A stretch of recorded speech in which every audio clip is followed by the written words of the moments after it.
Initialize booting. These are your targets. You must find, capture and contain them until extraction vehicle arrives. Witnesses are irrelevant, leave them unharmed if you can. End of a transmission.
Welcome back, everyone, to another morning of the second 9 to 5 Cup. And of course, I am Dean. I'm joined by Oversyard, and we're going to have another day of the Swiss stages coming your way.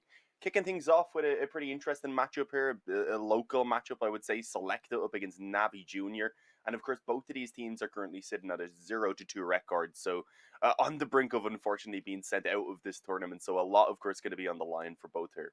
Absolutely, and thank you for the wonderful intro, Dean. As always, we are going to have a great deal of fun tonight, or today, this morning. And as you said, it is the elimination match. NAVI Junior yesterday failed to deliver on against Level Up. They did lose 2-1, and it was a very close best-of-3 series that did catch them off guard a little bit here and there, especially in the last map on Train, where they really kind of fell short. And we'll quickly glance over the lineups for this best of 3. We can see on Sselectah, this is the newest roster of Edward. That's been together for about, 2 weeks now, give or take, even less perhaps. And yesterday we saw them against Gamer Legion.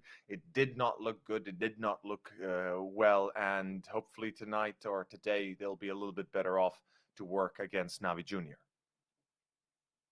Yeah, having a look at I haven't actually got to see Sselectah either, but having a look back at their games as well as the one that you just mentioned against Gamer Legion, they had also played against Excellency, and considering the names or some of the names over there on Sselectah, they ended up dropping as well 2-1 to Excellency. So of course they're not having a great time. We had obviously mentioned they are 0-2. But I'm excited to see what they can do. Obviously, a new team, they need a little bit of time to adjust. One Flatro is another player we were looking at there saying, okay, yeah, they definitely have some capable names on this lineup. And even when you compare them to that of NAVI Junior, you would say that in theory they definitely could be taking those victories, but they just need that time, I believe. And hopefully over the last couple of days, they've been looking through those previous matchups and maybe working on some of those mistakes. Yeah, I do believe we have the veto now as well. I hope Yeah. so as well, as you said, right? Working on those mistakes, making sure that they're as minimalized as possible, given that they're a fresh team, still having to go over the kinks of just the being a fresh team in general. And yeah, as you said, the veto right in very in front of us, Dust, Mirage, Inferno, NAVI Junior choosing Dust. There's no surprise there. I think either of us kind of could have expected this. Dust 2 being one of their better maps overall, more consistent one, if nothing else. Yeah, it makes sense. Oh, yeah. Yeah, sorry, forget to hold my push to talk. Yeah, it makes sense. I was having a look through, and Dust was not a map that we had seen being played either by Sselectah, I don't believe, over these last couple of games. I've gotten lost because I ended up opening too many tabs, being overwhelmed by HLTV. They have too much info for me, guys. Calm down. Hey, But but yeah, no, I don't believe so. Actually, they have one previous game of it played that was up against Excellency. Sorry, and that was the one map that they took. So that is a really good sign that that's going to be coming out here. Obviously, not as their map choice. It is the choice of NAVI Junior, and in general, Dust 2 is a map that can be a little bit risky as a pick, so I would say that we definitely can't count Sselectah out on that one. Mirage then following it up is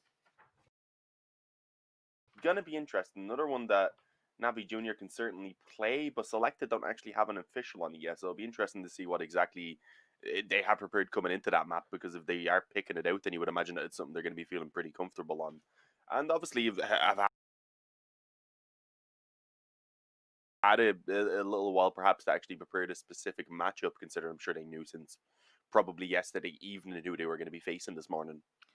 yeah, it's yesterday they kind of found out, right? And obviously with that in tow, I don't think there was much time for preparation in terms of all the maps they would want to. But Mirage, given as you said that they picked it, given that they have yet to play an official on, perhaps there's a hidden meaning to it, or at least that they've prepared somewhere pract to that extent, and perhaps set themselves up to play against NAVI Junior.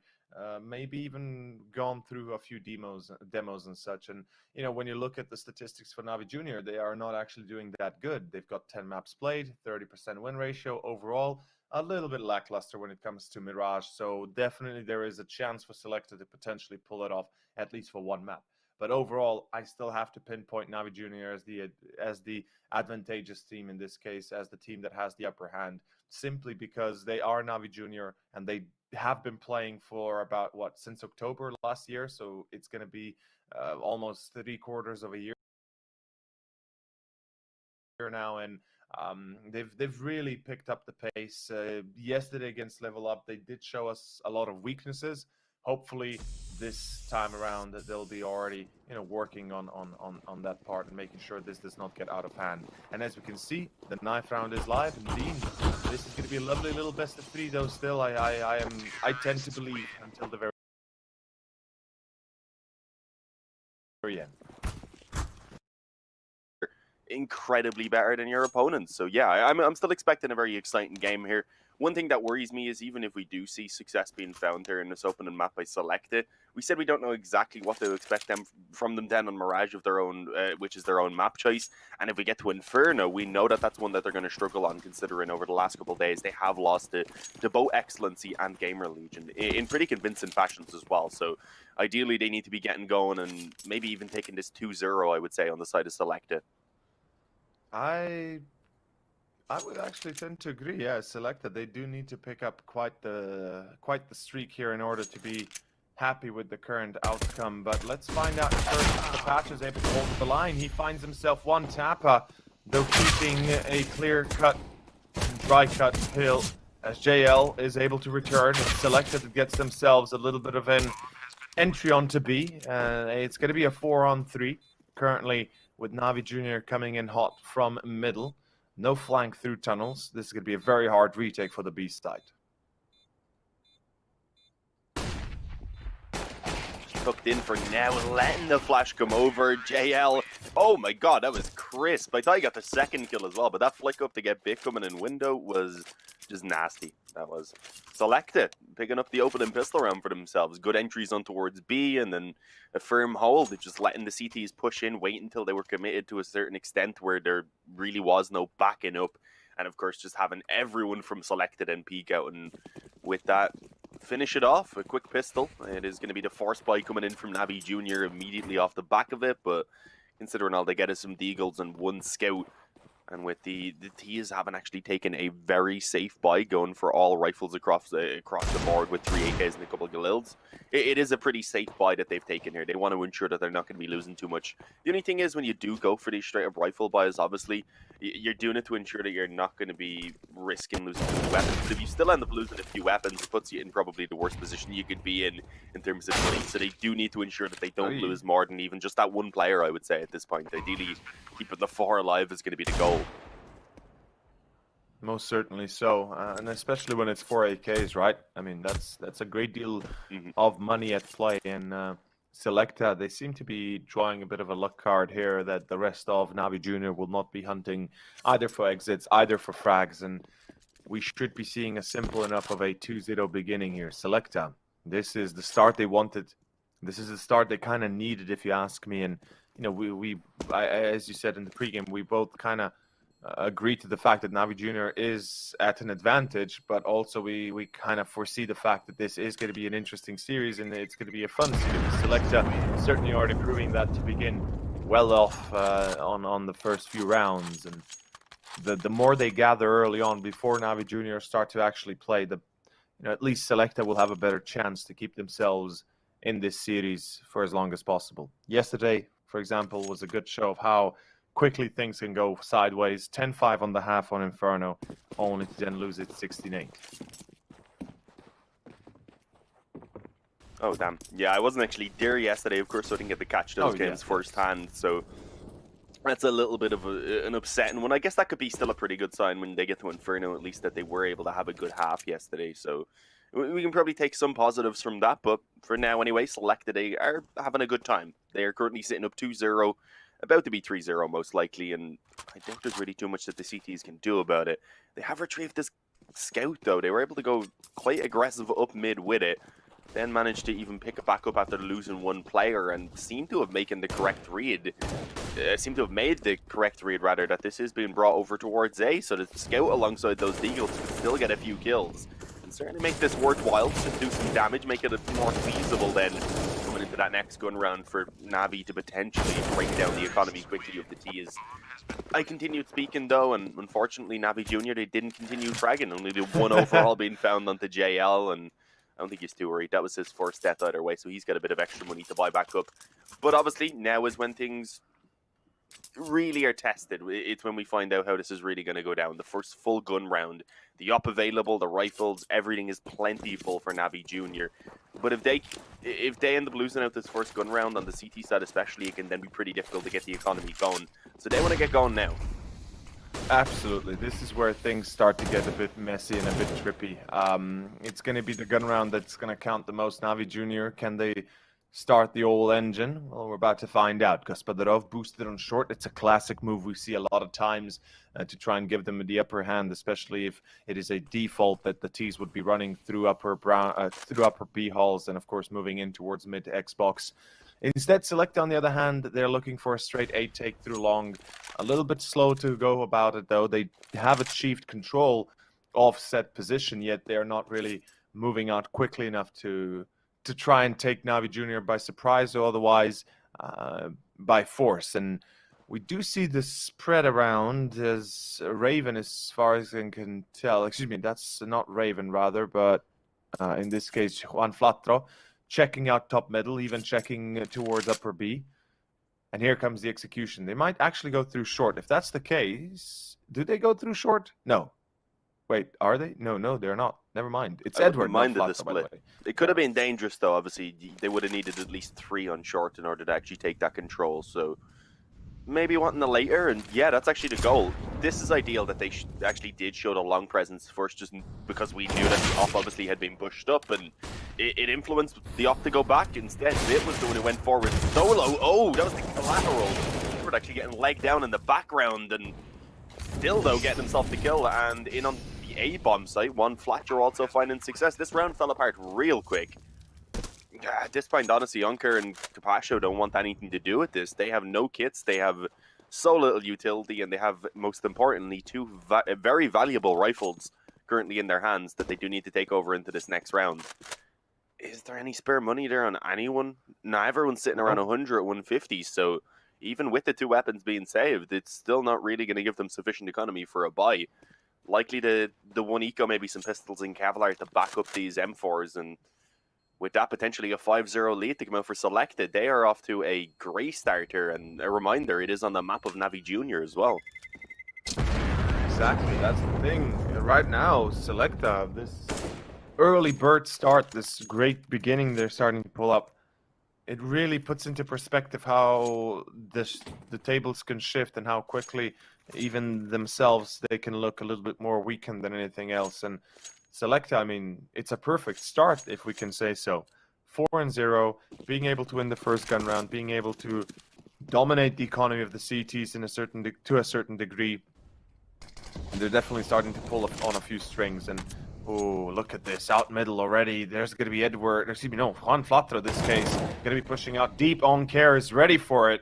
His angle just a little bit too good. And see, Sselectah had an issue yesterday by playing a little bit too divisive, playing a little bit too solo, and I hope that they're not going to be repeating that today. And as you said, preparations had to go underway at least a little bit to ready themselves up for what comes in this series. And right now, 4v5, they seem to be a bit slow and lost in their approach.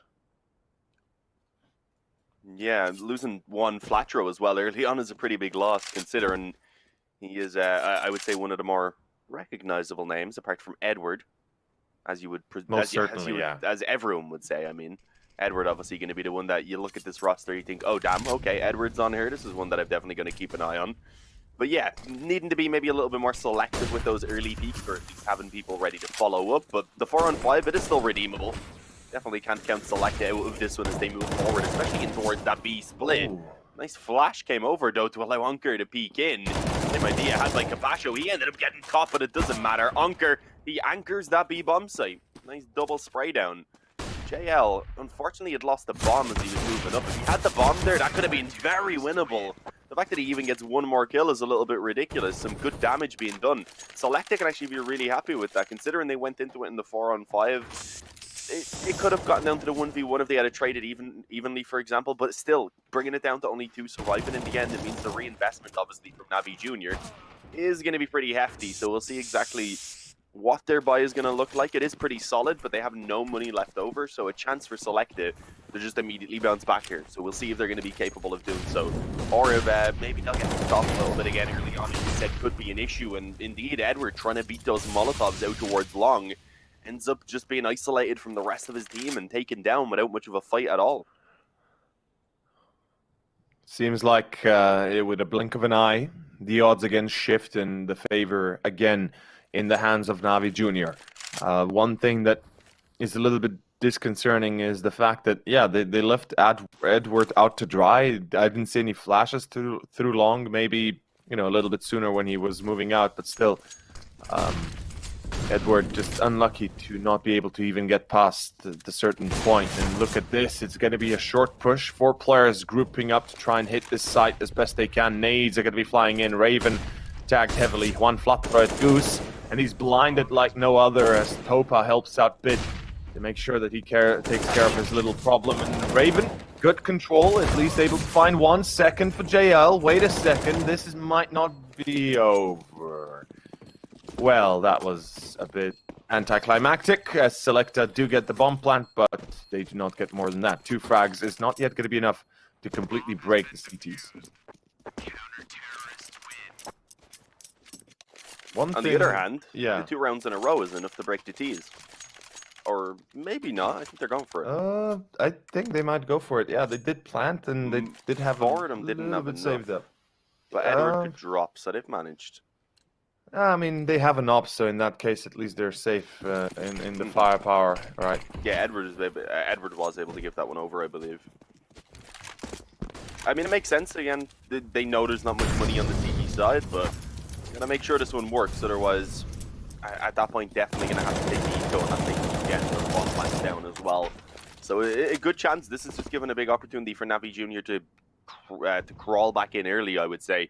I would have liked maybe a bit of a safer approach to the economy, just so that they could try and get back onto the full buys with no weaknesses at all. But overall, the main thing that's lacking right now is just those nades. So certainly still a feasible investment here that could work out for Sselectah. And this time, not giving anything away early. So obviously that's a pretty big help in comparison to those previous 2 rounds. And you can see them. The plan for now, at least, being show a little bit of presence around short, and I believe then start moving in towards middle, which they had success with before, even when they started it while already down in the 4-on-5. So it does make sense. You can see wanting to try and abuse what maybe they had spotted as a bit of a weakness previously. The only issue is Gospodarov, he says, nah, there ain't no weakness around here. Peeks in from window, and the quick up kill did open things up in favor of NAVI Junior initially. Is still in position right now, having lost his teammate. I don't know how the hell he's able to get that kill right there. The little flick up, a nut shot for Edward. And a nut shot by Gospodarov. It's 2-on-3. This is still winnable for sure with the B choke points to be held off, but NAVI Junior, they do have the man advantage. They have the nades, they have a kit, and they're getting ready now with plenty of time to move forward. Tapa's going to be holding the line towards window. The smoke in tunnels prevents anybody from coming up or there and helping out the take. Although on care burns Raven, he still is able to find the first. And now Tapa, he finds himself one, sees the last one close to Xbox. It's a 1-on-1 Bit, no kit, but he's got time. And he picks up the kit in the nick of time. And I think he's got it just barely. Barely he's got it. Yes, he will. It's not barely, but still he's got it. And, well, not going to lie, they got us in the first half there. He had a bit of time. He had a bit of time, yeah. He had another second, I think, that was on the clock. A little bit less, maybe. Well, a second, give or take. But, again, not going to lie, they really got us in the first half there. It was a close call. Sselectah, they looked like they might have been able to break NAVI Junior, especially Gospodarov, but his hat trick is what really saves the day there. Yeah, that third shot, I forget who it was. I think it was Edward. He shot him right in the nuts. It looked painful. A little mini flick upwards. I honestly don't know how he was able to get that third kill. And as you said, it really was the turning point in the round. Being able to put up such a B defense. And yeah, NAVI Junior, they're down only 3-4 now. They've had a pretty good recovery considering how things actually started off for them.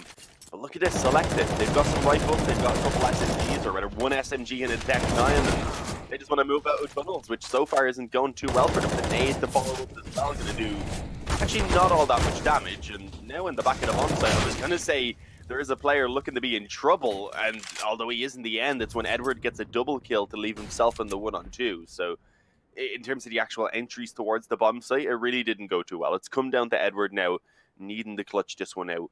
Although they have no idea he's repositioned in on mid, and I don't think they're going to expect this so quickly. So he could have a chance for a free kill here. Potentially the two of them if he catches them at the door. Oh, God, this is going to be so awkward to time in. If they check or not, no, they don't. Oh, Three kills Edward. for Edward. That was the 1-on-4. He had gotten the 2 on B before wrapping around as well. Well, that's what happens when you have 300 IQ and you used to be a pro at this game. He's able to pull off something like this without repercussions. NAVI Junior blind to their backs, not really considering the fact that there could be a flank set. And NAVI Junior, this is a problem because we see the money being absolutely devastated. They have nothing to buy with. It is going to be, of course, pistols and Kevlar, a single P250, even no Kevlar. So overall, it's a very, very desolate position they find themselves in. And as you said, it was a 2v4 or a 1v4 even for Edward that he's able to pull away with. And that is a clutch and a half that we love to see, that you love to see from a man like that. And, well, that should be 6-3. A bit of a wake-up call here for NAVI Junior, if nothing else, perhaps.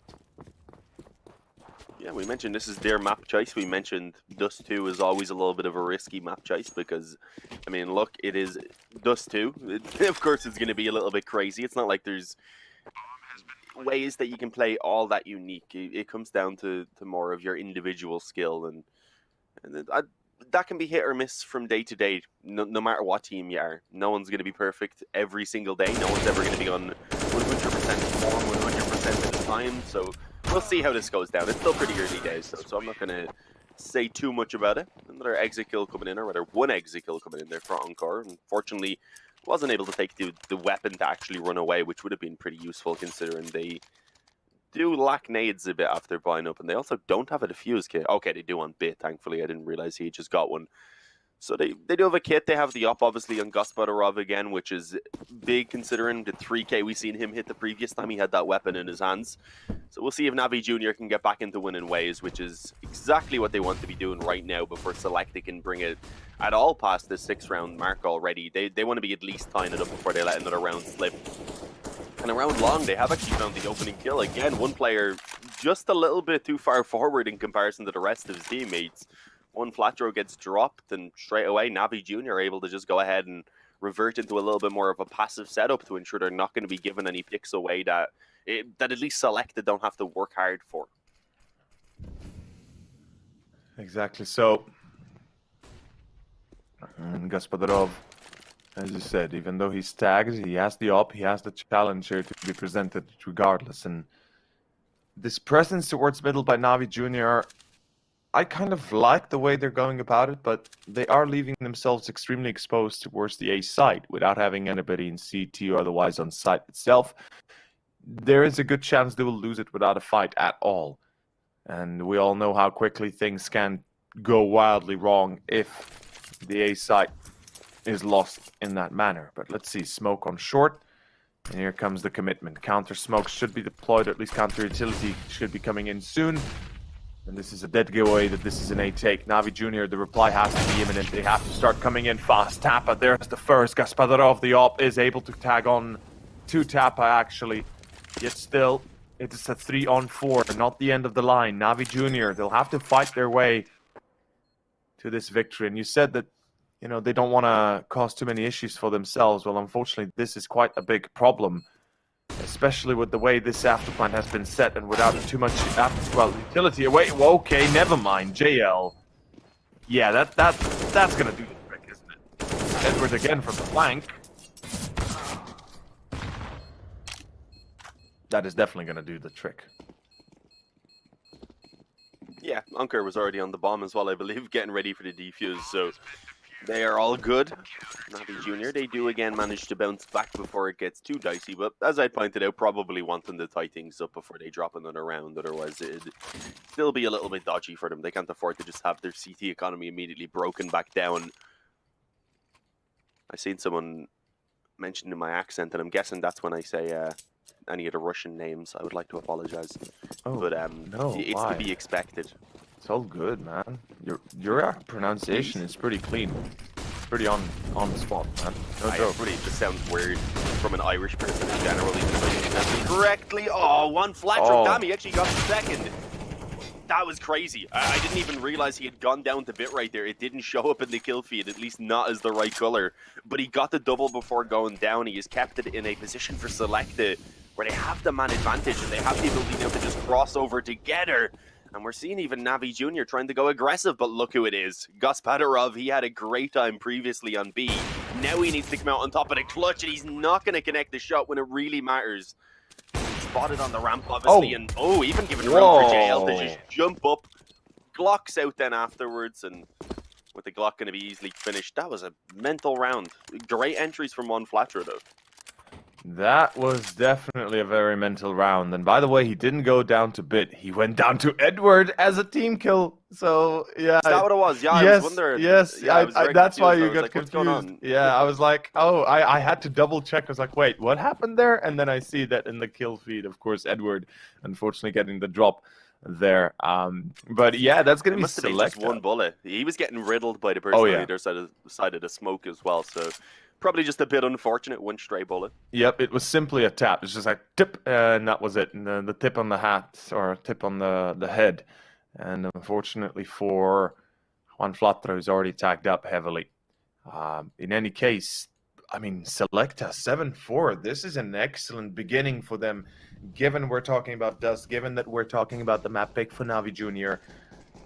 And truly it is a remarkable beginning that I did not expect out of them, given their yesterday's performance. This is something else entirely. Gotta say though, NAVI Jr., they seem to be a little bit sleepy in their at their start. Even yesterday. I mean it's still pretty early, so maybe they just need a few minutes to warm up. Especially as we said, those two being a map where you really do rely on your individual skill. So if you're going to be picking that as the first map of the morning, it certainly could be a little bit more hit and miss even than normal. But yeah, Sselectah impressing us for sure, but it's not the end of the road for NAVI Jr. You can see I don't think they're incredibly worried as of yet right now. Taking the Seeker around, hoping to get a bit done, and then aiming to try and bounce back here in the following once they have their own guns once again. Not really anything going to be lacking, I suppose, not. Gospodarov is unfortunately a bit low on money unless he wants to just go for the glass cannon up, or the other option, of course, was Topit to drop it over, which is the one that they go for. I was wondering if maybe they were considering the double up setup, but nah, one considering that's all that they can manage to back up with armor anyway.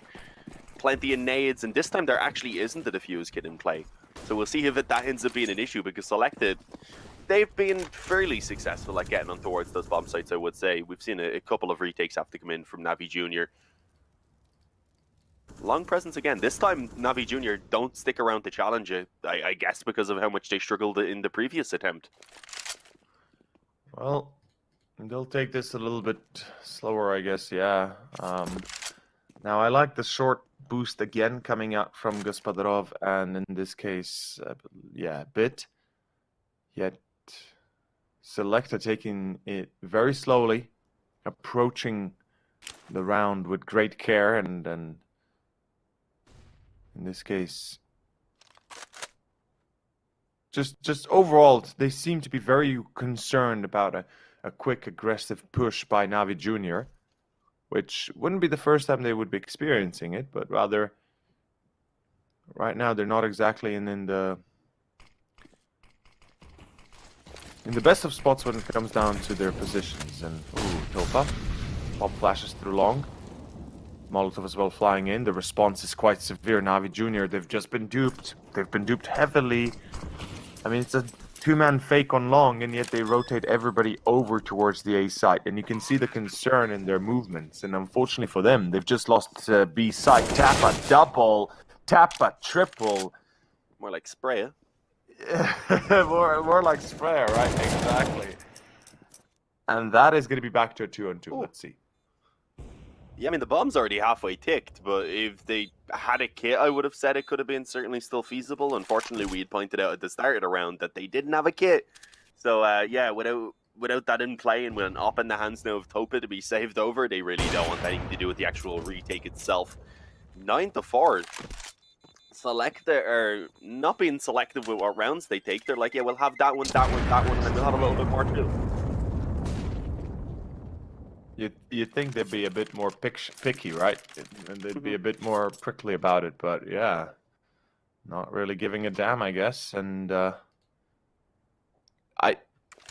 honestly, I'm a little bit perplexed as to how is this even happening? How is this 9-4 We said they currently needed happening? 2-0, and I mean, it's looking good for that if they get the winner on this too. Absolutely. Mirage is their own map choice, even if we don't know what to expect from them on it, because it is, we said they hadn't actually played it in an official, but it's Mirage. Everyone can play Mirage.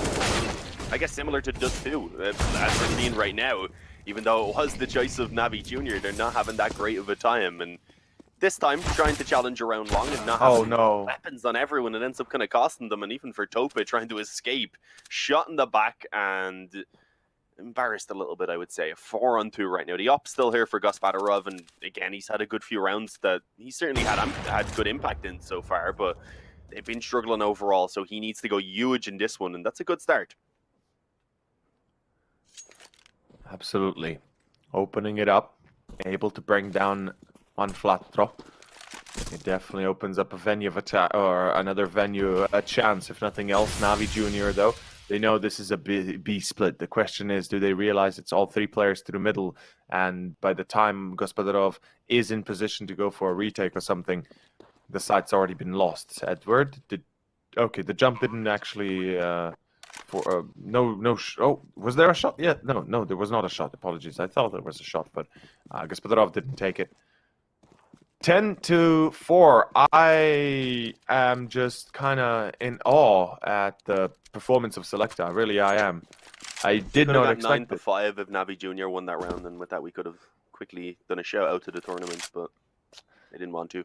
Hey, man, that's true. I was hoping to see that. It's always fun to have the 9-5 come up. But yeah, I mean, this is, I gotta say, like, honestly, this is just something else entirely. I don't know how I feel about this from, in this case, from Sselectah. It's like, I mean, I'm happy, of course I am. It's just, I'm kind of perplexed, really. I'm stumped, if one can say even. Yeah, I mean, I had said, okay, when we came in, we both were like, yeah, NAVI Junior, obviously they've been together for a pretty long time. They definitely should be the favorites. But I'd said when we were looking at those two lineups side by side, that having a look, you certainly wouldn't be saying Sselectah would be massive underdogs. We had obviously mentioned on the fact that statistically the last few games, or the first few games, hadn't gone well. So that certainly was kind of going against what I had said at that point. But this one so far has shown that Sselectah, indeed, all very, very capable players. Wow. And he has been having a good time for these last few rounds at least. There's some great entries being found time and time again, and looking like the A-bomb side could completely fall. Obviously, as I say that, JL is going to get taken down, and unfortunately his teammates also are a little bit separated before they're able to move forward. The no-scope through the smoke. Unker absolutely wrecking right now, even spotted the head going up the ramp. Unfortunately couldn't connect, but he's given them the man advantage, and he's given the chance here for NAVI Junior to potentially get the 5th round at the half-time. Swing it in together, and yeah, there we go. They clean it up. Obviously plenty of time for that defuse to come in. And 5-10, but Sselectah still, they've hit double digits. A 10-round T-side is a T-side that you're going to be very, very happy with. Absolutely. I mean, from their perspective, this is hitting gold right now. And NAVI Junior, again, a little bit wonky, a little bit weird to see them struggle as much as they are in this instance. But 10-5 is not the end of the days here for NAVI Junior. It's the T side. We should be more keeping an eye out and, you know, kind of focusing ourselves onto NAVI Junior, definitely excelling on their aggressive side itself as Sselectah. This is where the problems could come in if they don't, I guess, mitigate the chaos that can happen during the CT side of a team that is, well, effectively still a mix in this regard. And we can see right now the presence towards middle itself is being quite strong through short, through big doors, or through double doors. Edward hoping to be a bit more aggressive. This time Tapa alone on short. I'm not sold on this. Yeah, a bit will punish it. NAVI Junior, they get the entry. Yeah, that was weird. having only one on short itself, and now struggling to actually hold the push that's coming forward. Oh yeah. Bit just continues to pick up openings. He's got all 3 of them so far. And I mean, look at that. He hasn't taken a single point of damage. He's still on 100 health. 3 kills to his name, and looking like NAVI Jr. should be able to get this second pistol unless Raven and Edward come out with a ridiculous clutch. And I mean, Raven's going to fly in, and with that, rip away 2 quick headshots. Okay, this is getting a little bit too close. They have a flank coming in from Topa, which I don't know if it's going to be expected, especially if they're not able to deal with these ramp players quickly. They needed those instant kills really to be able to be cautious of the flank. Otherwise, as you see, their attention fully focused on the bomb site as you would expect, and with that 1 free kill from behind, Raven then being trapped in, it is easily finished. 6-10, 4 rounds in the difference. So NAVI Jr. obviously this one isn't over for them, but they ideally want to be getting off to a start here on the T side. That includes picking up that first gun round, just to get things a little bit closer before they actually risk dropping any rounds at all. But of course, Sselectah aren't gonna be letting that go too easy. They want to force right into this, and it's pretty similar to what we actually seen from NAVI Jr. back on their first round. Edward, he's been destroyed on the crossover. JL at least gets the scout for himself, but Edward gone early on. Not ideal considering they were already working with the weaker weapons overall. Oh, most certainly. The fact that they have now 4 deagles, well, 3 deagles and a scout, at least gives them a chance. Gaspadarov going to be caught. The second shot brings him down as JL is as accurate as always. And you can see in this instance, Bit is going to be bit by bit chalked away, and hopefully he's not going to be sticking his nose there too long. One flat throw comes out to swing, and he's able to get himself one as he is hiding in the corner, now realizing perhaps his time is up regardless. And 3v3. Let's see if this works out. Sselectah, though,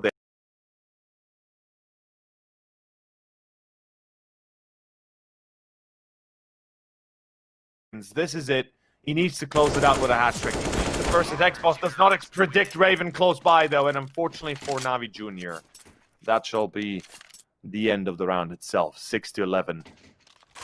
Yeah, I mean, Edward, he got caught early on by Gaspadarov's shot. Unfortunately, that didn't really make a difference, even though it was a sick shot to begin with.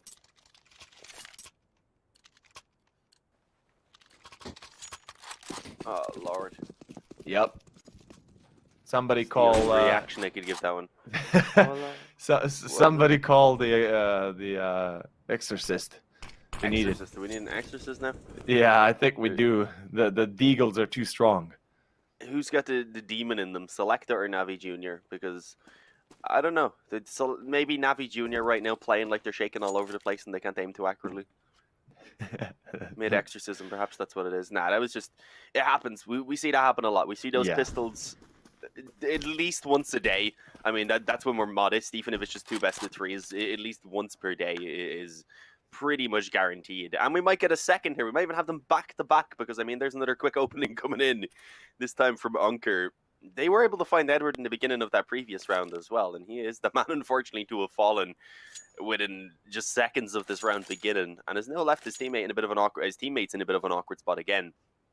At least for Sselectah, they have a much more secure buy than that of NAVI Jr. in the previous round. They've got 2 AKs rather here and 2 M4s, alongside plenty of nades, which is obviously very important when you're up against players here who don't have nades themselves and who are going to be relying really on just taking the straight up aim duels. If they can chip away on the health a bit before the push comes in, then certainly could be helpful. But Bit's already out the door, and I don't think JL's going to be expecting this considering the molly's down. He could get caught off guard. Yep. Oh, and indeed he does. Onker finds the opening elsewhere on towards B with the scout, and oh, it's just crumbled. It's fallen apart. I think we know where the demon is hiding right now. The deagles seem to be Run! Oh my god. Run the heck away. Yeah, there's not really an option here for Sselectah besides that. If they save both rifles, there's a chance we could see somewhat of a buy moving forward. Even then, that's going to be fairly limited. And, you know, I like it how you did try and paint the picture a little bit better than it looked, in that sense that they've got better weapons, they've got the utility, boatloads of nades and all that. Unfortunately, seemingly Oncare doesn't really care about that, and Toppa, he might get the drop on Flatro, and he does see him. Unfortunately, he doesn't get the drop on him, and this is. Given the circumstances for Sselectah, it's not the worst of outcome that could have gone in the round itself. They at least save both rifles. They can drop one here by Toppa, and Flatro can drop a FAMAS if he wants to, or a scout, or something of the like. This is not yet the end of the road. Sselectah, I mean, sure, they lose a round, and as you say, it's another pistol force that takes victory, it takes precedence, but let's see how they attempt it here with their own kind of reinvestment. I mean, yeah, it worked for them previously. Why not give it a go again? It's really not too bad with the 3 M4s, a scout and a deagle. This is definitely the closest of the 3 of the buys we've seen here so far in the second half. But and they make work questions. I mean, yeah, maybe Edward, after going down early in the 2 previous rounds, has kicked this one off massively with that double kill. And even then, one being found by Raven keeps it in the spot where they have the man advantage at least. So this is huge. 2 moving into the tunnels though. Oncare, oh, he's so crisp. He has been hitting some fantastic shots throughout, and it doesn't look like he's really going to be slowing down, at least not anytime soon. The scout moving in, the first headshot found. Okay, low health. He actually got the dink with the USP on the Topa. That was so close. If he got that kill, even without a kit, there would have been plenty of time to get a defuse in it. It only barely gone down, so that was a little bit dodgy for Topa. But with the help of Oncare, they did come out on top of it, and with that, ensure that they weren't going to be dropping to the force buy again. So yeah, 3 rounds in the difference. Sselectah surely taking the full eco now, and indeed that is going to be the case. So the opportunity here for NAVI to go ahead and bring themselves up towards 9, and with that, only a 2-round gap will be present. So we certainly have a game back in our hand here, over. Well, it seems to be that we do have a proper game that is developing out of NAVI Junior yet. Sselectah, I think that 2-0 prediction, as you said it, as you put it, that they do need to win Dust in order to have any sort of chance of winning the series. I absolutely agree, and we see why. NAVI Junior, after being devastatedly taken down on the first half with a 10-5 to begin with, they win the pistol. They bring it about around a few more in between, then obviously a full force buy round that Sselectah are able to win, only to find themselves back on the crawling edge. Help me out here. Did we just break a round that already began with an entry? I don't think there was any kills. I mean, thought there I was heard a the chat before there was anything done, but there then was... there was by the time it was called, yeah, right? Yeah. It's possible that there... By the time it actually stopped. Yeah. It's possible that because they called it before, it actually happened, and yeah, it's possible that they decided to break when up the scout round. was scoped in, I thought I heard typing in the chat, but I wasn't sure, and I'm guessing I did now. So, yeah, some issues clearly present with one Flatro, I believe, missing from the server. So yes, hopefully just a quick game or quick internet reboot at most. So something that doesn't take too long. We don't have the exact info at the moment, but we can be optimistic. Well, we can hope that this is going to be quickly remedied and fixed, and that there won't be too much of a delay on this part. Speaking of Sselectah, speaking of how they are relying upon quite a little bit of firepower from Flatro, I guess, from the rest of the players as well, and having to deal with an additional problem on top of their heads already, having to deal with NAVI Junior, it really just takes away off their focus and kind of puts them in an odd spot, in an odd position. So hopefully they're able to, like we said, get this problem underway and fixed ASAP. NAVI Junior, on the other hand, I don't think they're going to be overly fazed by that.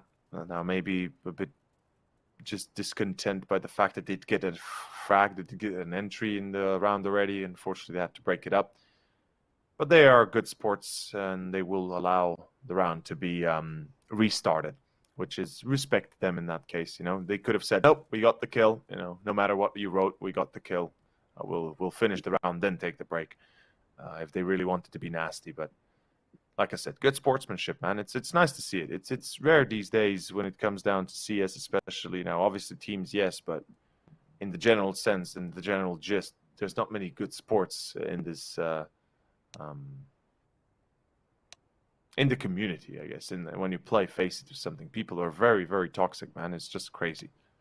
Yeah, I mean, I guess it's easier if you're not face to face with someone. You know, seeing them in person like a real sport. Oh, that's a good point. Yeah. Where if you're a bit of a dick to them, they could probably put you on your butt.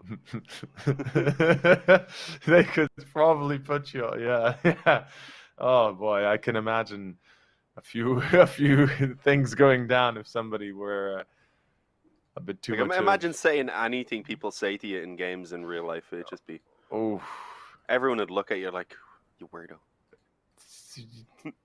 I think that if they just do that, then I'd be more surprised to their reaction than anything else. No, I mean, even people it's not aimed at would be like, you weirdo. Oh yeah, it's like the bystanders like, what the f is wrong with you? So what are you saying? Yeah, most certainly. I But wonder if we know what's up with One Fletcher. well, apparently his internet just died, so I hope that it's gonna be fixed as soon as humanly possible. I hope. I don't know. Well, I mean, he's human, so as soon as he can possibly fix it, then I suppose we'll be back. Maybe it's not up to him, you know. Maybe his ISP died and the actual Okay, internet. well, that's worst case scenario. Yeah. We really just want to hope that it's his specific internet having an issue and that a quick reboot perhaps can fix it. If it's his whole ISP gone, then I think we might be waiting a while. So I would hope not. Dude, Don't if say that, it's Jared. oh, Don't even put that. I wasn't thinking of that as a possibility. There's nothing before, there. You put it in Nothing. my head now. ISP's perfect. It's good. It's great. There's Good. nothing can go wrong. It's all Gucci. It's all fine. His ISP is the best in the world. Hopefully that fixed it. Did we counter jinx it, Dean? Maybe. Who knows? But, Damn it.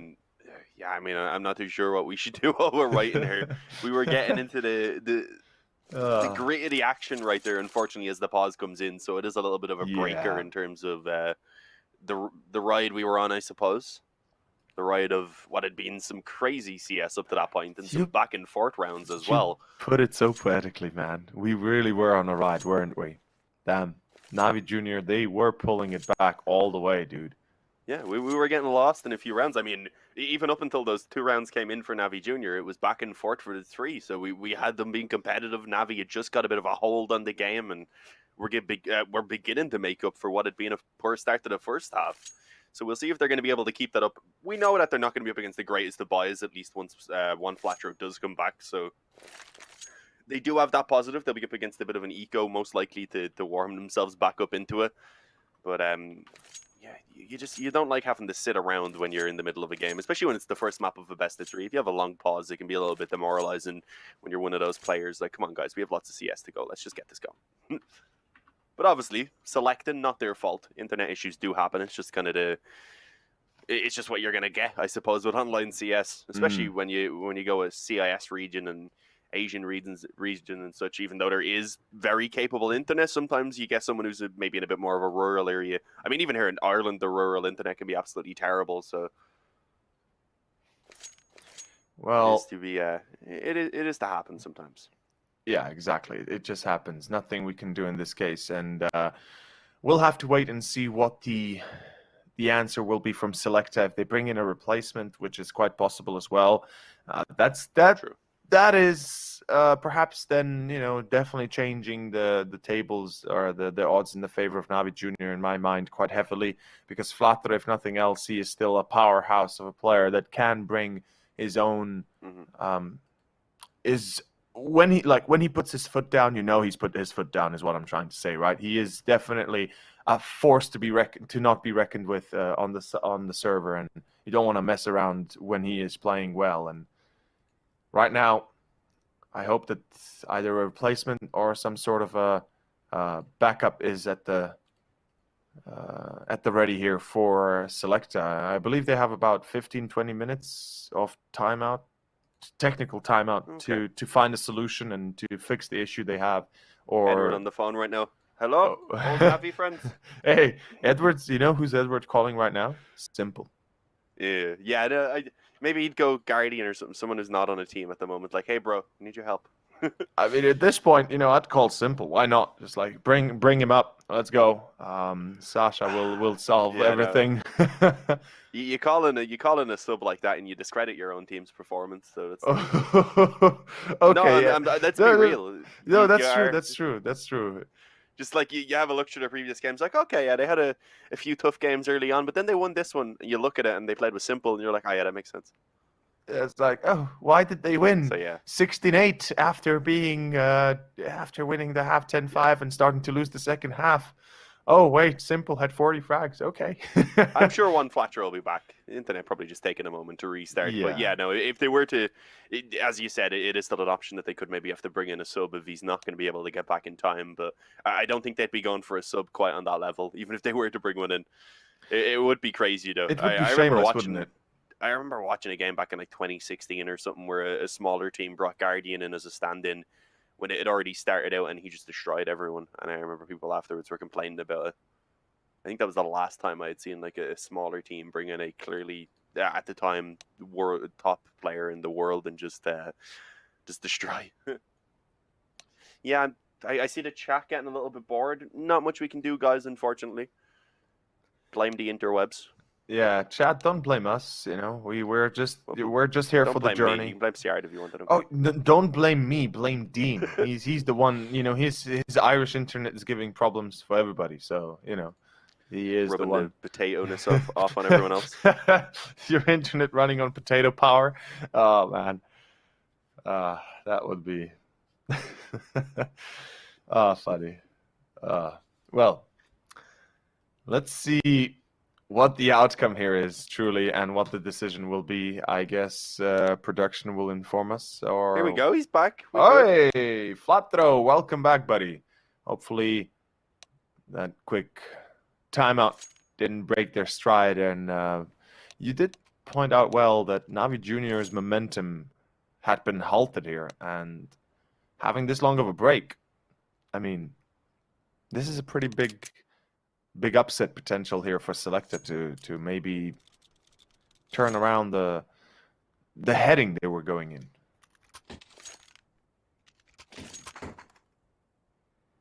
Yeah, we'll have to see how the pause affects both of these teams. I don't think it's going to do too much, considering, as I pointed out before, they're hopping back into an eco. So for Sselectah, they don't have a lot to work with.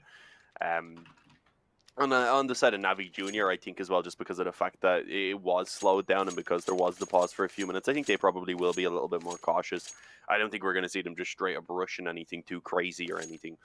But we'll see. We are getting back into it now. Finally, the pause is gone, and here we go. Live into the round once again, guys. I know we had a bit of a long pause, but as I had said, sometimes that does just happen when there's internet issues. But one Flatcher, he's back and hopefully stable now as well, so that we can keep this one going without any further delays. But here we go. In terms of actual investment in this round, there's very, very little. 2 P250s, 1 Deagle, a Flash then coming out on the JL, and really the main goal, I would suppose, of this round for Sselectah is to see if they can get even 2 kills. 3 kills would be good if they can afford that much reinvestment out of the D side. And there we go, one Flatcher, as he comes back in, ends up actually finding 1 kill for himself up on short. Again, 1 more frag from this point on for Sselectah, and they can definitely make it so that the buy that they put into this round is justified, especially considering it is so little. In a way, you know, Flatterow's breaks seem to have invigorated him with new energy. And opening it up here with the frag does help out quite immensely. 11-8 as Sselectah do have a full buy coming afterwards. I want to see if they might go for the double op. Now, there's not much money in the bank, so double op is not really something they can potentially afford without having to go for glass cannon on both. But I'd love to see a double op setup just because it is Dust we're talking about here. It is a map that is very wide open, and you do have a great deal of long engagements. And I mean, JL's proven his worth as an opper, and I think Flatter or maybe Tapa taking the secondary op challenge here might present to be a fun little introspect. Okay, that is a great deal of damage actually right now. And oh, Edward, 1 second too early. You would have gotten away with the AK. That would have been really nice. I mean, the damage is still really helpful, but the AK to just ensure that it could have come out on Edward and they could have had all the nades that they needed would have been fantastic. And obviously, an AK, it's an AK. Who doesn't want an AK? One to the face. That's all you need. But yeah, unfortunately, not taken over in this round, and still a little bit of a limited buy. As I pointed out, no kit available. The nades after the opening seconds already are pretty limited, considering how much of the round there is still to go. So yeah, this could be a little bit scary right now for Sselectah and NAVI Junior. They have a good chance to get this round, and potentially off the back of it, could even tie it up at 11-11 at that point. So a lot on the line here, and so far from NAVI Junior, nothing too crazy. Definitely not on the level of what we were seeing from Sselectah in terms of how much aggression they were showing early round, at least back on their T side. They were loving that early long control. They were loving moving up for short as well a lot of the time. A bit more cautious from NAVI Junior, wanting to slowly get themselves the control down towards Xbox and then up towards short. Unfortunately, with that, they've completely given up the long house. So look at one flat row pushed up close. The question is, does he get the time in here if he decides to take the flank? We're about to find out if that's the case. Gospodarov, he's holding the line towards middle. Of course, with the smoke obstructing his view, there's a good chance there's somebody sneaked on close. Albeit the risk is not really worth it here. Sselectah, they will be setting themselves up for a, NAVI Junior setting themselves up for an 8 take with Sselectah holding the line. Now JL, there's a bit of a gap in the smoke. Gospodarov, yep, like I said, that gap will be abused. I'm surprised JL is not aware of it. It's a pretty standard smoke we see all of the time on Just here. And, you know, when you do see both smokes land in top CT and, on short and in CT, you know that this is coming your way.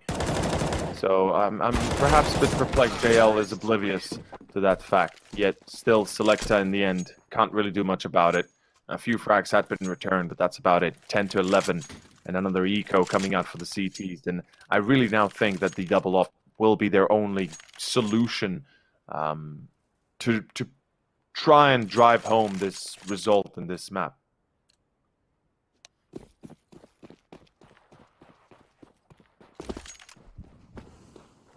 Looking like we're going to see a potential up pick here. At least it's the goal off of the spawn here for Gospodarov.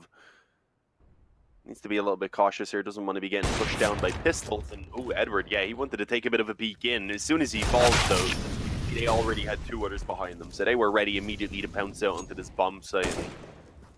Are going to be able to find it quite easy. Is the bomb on top mid? Is that in the hands of Bunker? It is actually indeed. So I was going to say that could have been a little bit dangerous, but considering they know where that last player is, it's not going to be too much of a worry for them.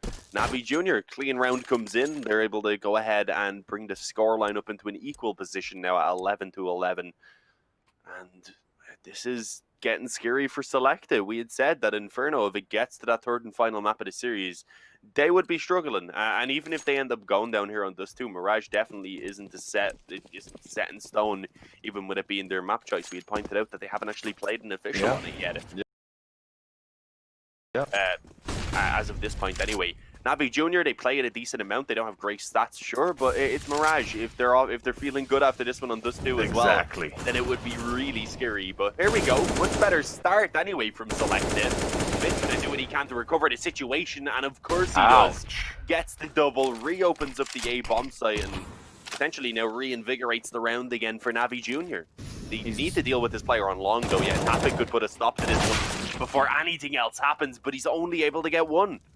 That's not good enough, and really NAVI Junior, more specifically Bit, is putting the hurt on here for Sselectah. And look at this, he's going to control short as well. Edward getting caught in the swing as Sselectah now left with Raven only, and you pointed out well that this will be a go-to map for Sselectah likewise. They can't really afford to lose it and then hope that Mirage goes well, because even though NAVI Junior are not too well set up to win it, or too well set up with statistics, they, it's Mirage, exactly so. It's not a map that's very complicated to play. And look at this 1v2 from Gandalf. Capacho swings out and gets himself the final frag. Now, the one thing I am concerned about is the fact that Sselectah, like so many other teams, like so many teams that are not as well, not necessarily organized, but rather accustomed to you know, taking losses to being outmaneuvered and such, and tensions running high, perhaps emotions running even higher and a bit more rampant, it can affect their overall performance. And in this case, you know, starting to lose, starting to feel the pressure is definitely getting at them, at least a little bit. Although the start, perfect.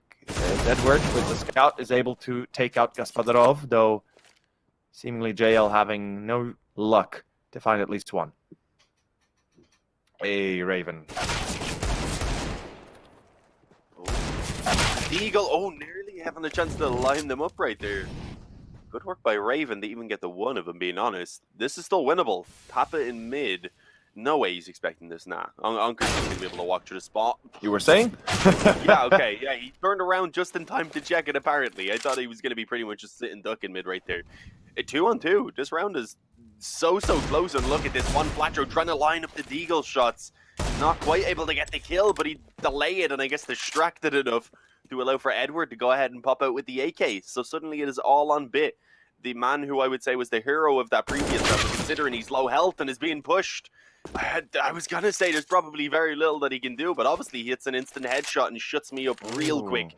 But he's against one Flatro, that's the issue. Absolutely, and Flatro, if there's anybody you want to have in a position like this, it's this guy. If nothing else, his insane reactions will be enough to bring down Bit. One bullet, one gray shot, and that is enough. And he hears him running to sight. The plant is going to happen, and Sselectah kind of relying on Flatro to save them here. Keep in mind that, yep, there we go. And keep in mind that, of course, this was an eco round, right? This was deagles and pistols basically for Sselectah with a scout for Edward to begin with. So overall, their investment was not dependent, or their survival was not dependent on the round itself, but it does help them be a bit more calm, a bit more perhaps composed, even moving forward as well. Because they had obviously taken an eco there, so yeah. Coming into this with just under 6,000 on everyone, if you win out a force buy, for example, you could start that next round with around 3,500 on towards most of your players, and if you hadn't retrieved a few weapons, then you could still be in a bit of trouble. But winning out that much weaker investment here gives them everything that they need. They don't have money left over, sure, no, but they have a kit, they have all the nades, they have a double op setup, and that is easily the best buy that we've seen out of Sselectah on their CT side so far. So they have a good chance of being able to try and actually replicate that previous round's performance now that they do have the better weapons. Absolutely, and I wanted to see the double up for so long already. Now we're finally getting to enjoy it, and we see another presence towards short here. Sselectah tried to find themselves an early entry. Unfortunately, NAVI Junior too careful to allow something like that to transpire. And oh, there's a lot of presence towards middle. JL, there we go. He's going to open it up. Bit getting caught in the transition.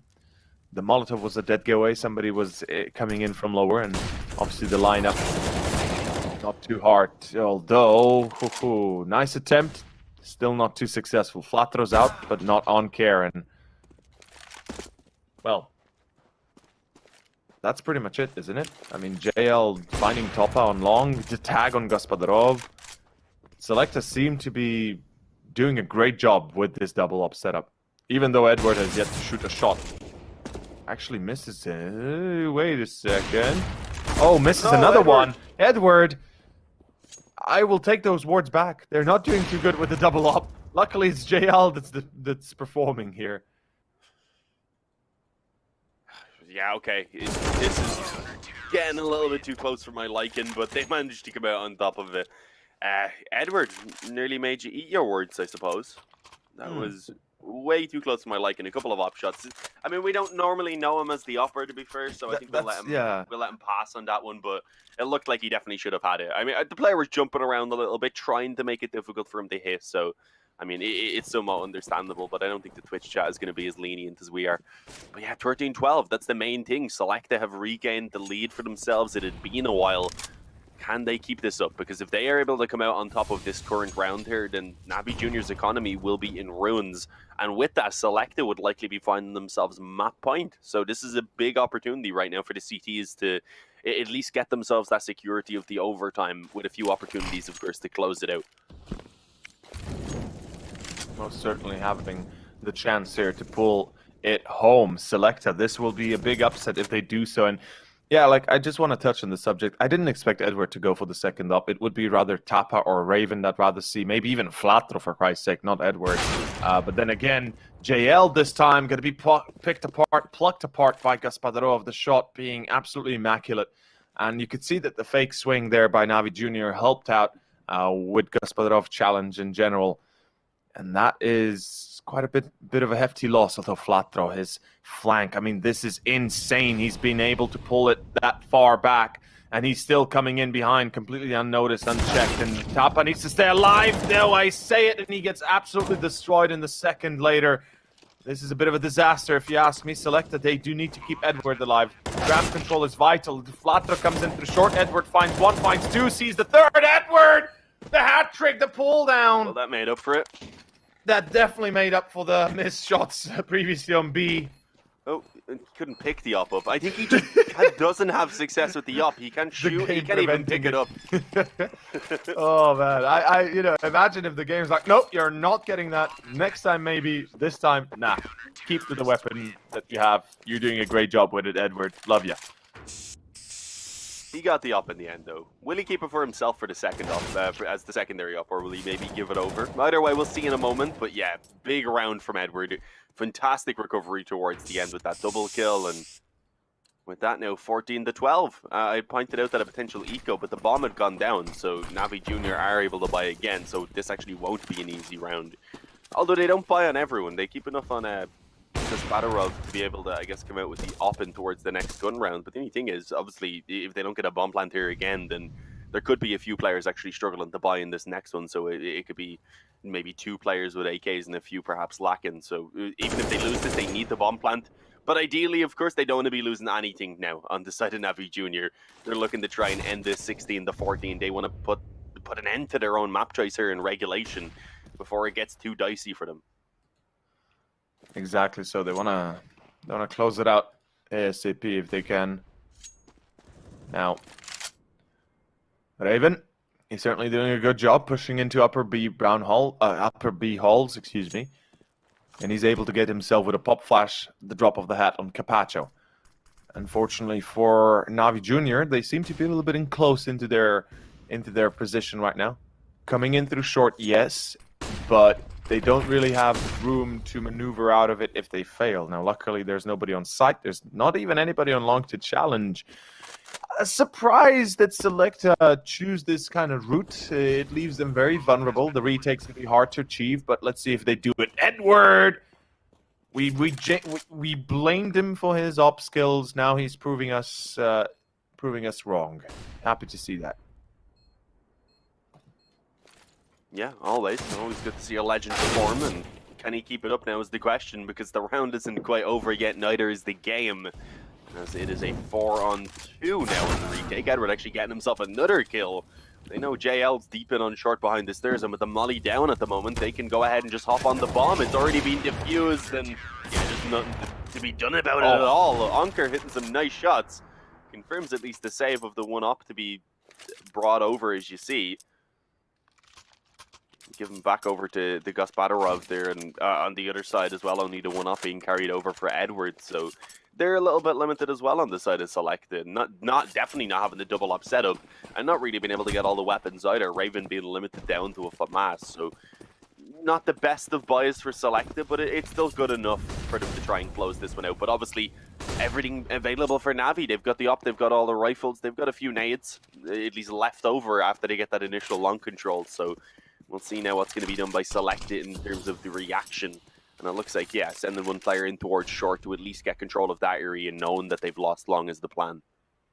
Yeah, absolutely right. This is one of the principles that they need to follow if they want to have any chance of defending the A site. Now, we did see them retake it even after dropping the ball and then not really fighting to control it or defend it at all previously. But unfortunately for JL, he's a little bit too eager to find a counter, or at least an early entry. And a pop flash over. Tapa, does he get that support? No. Damage being dealt with. Nades flying through and through. Tapa actually pulls in, but the flash was kind of predicted, and Gaspadarov and Tapa are going to be able to pull it back home with ease. 13-15, ladies and gentlemen, NAVI Jr. are pulling it home. They are not going to allow themselves to be stomped to the curb that easily. though Sselectah, as you said, their economy, I think they might have to go for an eco here and then play into the 14th and to the 30th round in general. They don't really have much of a choice in that manner, and this is... Even then, I think they're only getting 1,400 right now, are they? Actually, yes, you are right. It's minimum loss bonus. So at that point... Oh, they're in trouble. They are in huge trouble. You know what? I'm thinking right now, Edward drops a FAMAS, Raven drops maybe an SMG. Yeah, they might just go for that. Either that or they go for the half investment in the following round where they might not even have the M4. That's the thing, right? If Edward doesn't spend anything at all here. Exactly. And then buys up another. Or he could try save it and then drop that and then buy another in the next round. But, I mean, that relies on you being able to avoid people for an entire round. So... it's definitely possible that they might buy here. You could be correct about Edward dropping over to FAMAS. It's down to what way they want to approach the round, and considering there's two in the difference, and either way they're not going to be having a perfect buy. It is one that does need a pretty fair discussion right now. I'm sure they're going to have a few moments at least to mull over it, and I think they might take the eco. No, hang on. Yeah, there we go. FAMAS being bought up, and MP9 was dropped over as well by Raven. So they're going to go for it. Yeah. They're going to try and close this out, but we'll see. Because if they don't manage to work it with this one, then in the next round, pistols probably at most with a couple of flashes and a smoke or something maybe to back it up. So this is the main attempt now for Sselectah to actually close this out before an overtime begins to look quite likely. I mean, you already said it well, right? They rather try here when they still have the M4 to work with and the utility somewhat, instead of then being absolutely broken on the next. But as you said as well, this is a do or die moment for Sselectah. Failing to find victory here and closing out the map will most likely either postpone this to OT and then obviously all bets are off, or if nothing else, give an easy way into OT for NAVI Junior. In any case, let's find out what's the case, or what's the directive here. We'll be seeing NAVI Junior. They are seemingly going for another short take, perhaps. Pop flash over. So far, they've been pretty damn good on this part. You know, they've been pop flashing and helping each other out immensely in the last few rounds. And we can see the... Oh, Juan Flatro, he's itching for the peak. He's itching for the play. Now, he's being spotted from top mid, so hopefully he doesn't take the risk of peeking out top. Is going to take his head off like no other. Oh, the timing. Flatro, your timing is so good. What is happening? What is this world right now that we're living in, Flatro? Oh, man. This is CSGO to the core right now. The MP9, though, he's going to need to get close before he can be effective, I would say, for more than one kill or two at most. So we'll see if he's going to have the ability to get up close on short before they actually get in towards the bomb site. And yeah, he will. He's just sprinting in. Gabacho has him pinned in the corner. Instant thing comes in, and with that, that's nothing enough to be done. That's indeed. There's only 15 seconds. Now they have to keep worrying about that flank. Getting the bomb down is pretty much impossible considering that headshot from JL found Gaspadarov jumping up in the air, and this is it. Hopa left alone in a 1-on-4 to save the map for NAVI Junior, and he's not able to do it. Only the one kill being found as a small consolidation at that point.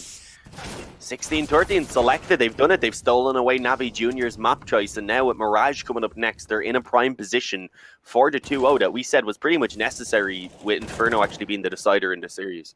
Insane game sense from Flatro that he times his push so well. And yes, in the end, he does get spotted pushing into short, but that's only because he's literally running into it, as you say. And I think his frag, well, his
well, so you never really know.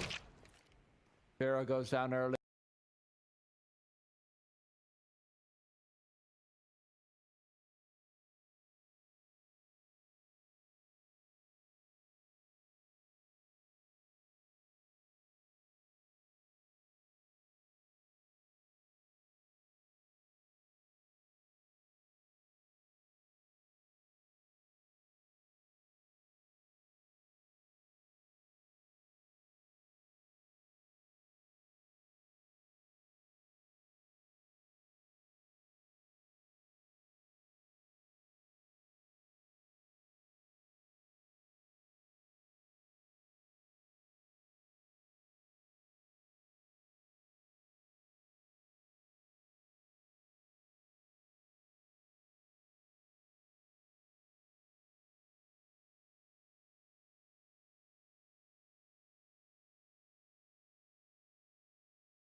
stealing away NAVI Junior's map choice. And now we come on to Mirage, the choice of Select. They have the best chances of getting the victory considering they chose it here, but we don't know exactly what to expect. They haven't actually played an official here on Mirage as of yet, but we do also know that statistically it ain't too great for NAVI Junior. So at this point, definitely possible for Sselectah to come in with that 2-0. On the other hand, if they don't, if NAVI Junior are able to take this one onto Inferno, I feel like at that point that they'll be feeling pretty good about themselves again at that point, because Sselectah over the last couple of days, we've seen them struggle on that map up against both Excellency and Gamer Legion. So it'll be interesting to see if we get to that point. They definitely want to stop it here on Mirage and finish off this series before it can get too close for their, I guess, comfort. Well, comfort or not, as you said, it is Mirage, it is our second map, and it is the choice here of, in this case, Sselectah. So let's see where they go, where they are heading with this one. As you know, they picked up dust, perhaps not always due to their own just skill. There was definitely a tiny smidge of luck in there, and obviously NAVI Juniors being a bit on and off. But in any case, it is going to be a bit of a tough one here. The pistol is live. Let's see, Dean, how this one goes. Yeah, I'm expecting another close map here for sure between these two. Oh, I was going to say maybe Sandwich won't be checked. There was a nice crossfire between there and under Palace, and it actually works out kind of okay considering they didn't have Bic come in on the stairs to help them out. He gets a quick kill for himself as well as actually dinking down a player as well. You see one Flatro barely hanging on to life at the moment. So pretty good 3-on-3 position, I would say. Edward, he was lurking around mid and nearly had a chance to get that kill, but in the end ends up falling himself. Onker takes out JL, and suddenly one Flatro, the man who I had mentioned had already been tagged up, is left alone. That was a nasty one tap. They need to be careful, but they just push them together. I like that. Not kind of half in, half out. That's what you see a lot. One player ends up pushing, the other's like, nah, maybe I should hide. But well communicated in that case right there from NAVI Junior to ensure that they wouldn't give one Flatro any chance to recover that round at all. At least further than what he'd been able to find with that crisp little one tap towards the spawn. Crisp and easy. And yeah, Flatro, that challenge towards Sandwich was, as you said, you didn't anticipate it because usually you don't see players coming out of pit straight checking Sandwich. There's a lot more concern towards sight and CT and such. And well, we are going to be having the force buy coming out from Sselectah. Deagle by JL. Gonna find purchase already though as Capacho gets caught. The start is not exactly clean here for NAVI Junior, and exactly so it is. Yeah, JL somehow getting away with 2 frags for free. Bit finally responding, and Topa likewise. Thankfully, for the sake of NAVI Junior and all of their fans right now, that they do actually get a couple returns, but it's still going to be a close round, as you can see. One Flatcher actually getting control of B, as well as finishing off that short player who had been already brought down to low health. So, with that, anyway, the bomb should be planted pretty securely. I was going to say it looked like both players were maybe going to move in towards short. It's weird that they didn't actually realize it was B a little bit earlier there, considering someone had pushed out onto the B bomb site and they themselves don't have anyone on that bomb site. Surely Sselectah instantly calling it was clear, and indeed that was the case, but they've still got time. The bomb hasn't been down all too long. They have a kit in play in the hands of Topa already, rather on the hip of Topa, I suppose. But they are unfortunately left to take that challenge up against the rifle as they cross over up against the player in kitchen, and it doesn't work out too well. Edward going to be ready on the bomb site as well as soon as Gaspadarov moved forward, considering he had just lost his teammate to that player in kitchen. You could see he was being very, very cautious about actually moving in. Wanted to wait and see if that player was going to show himself first, and that ended up working to the benefit of Edward, just being able to pop out and catch him off guard. So 1-1 Sselectah, they come in, they steal away the force buy.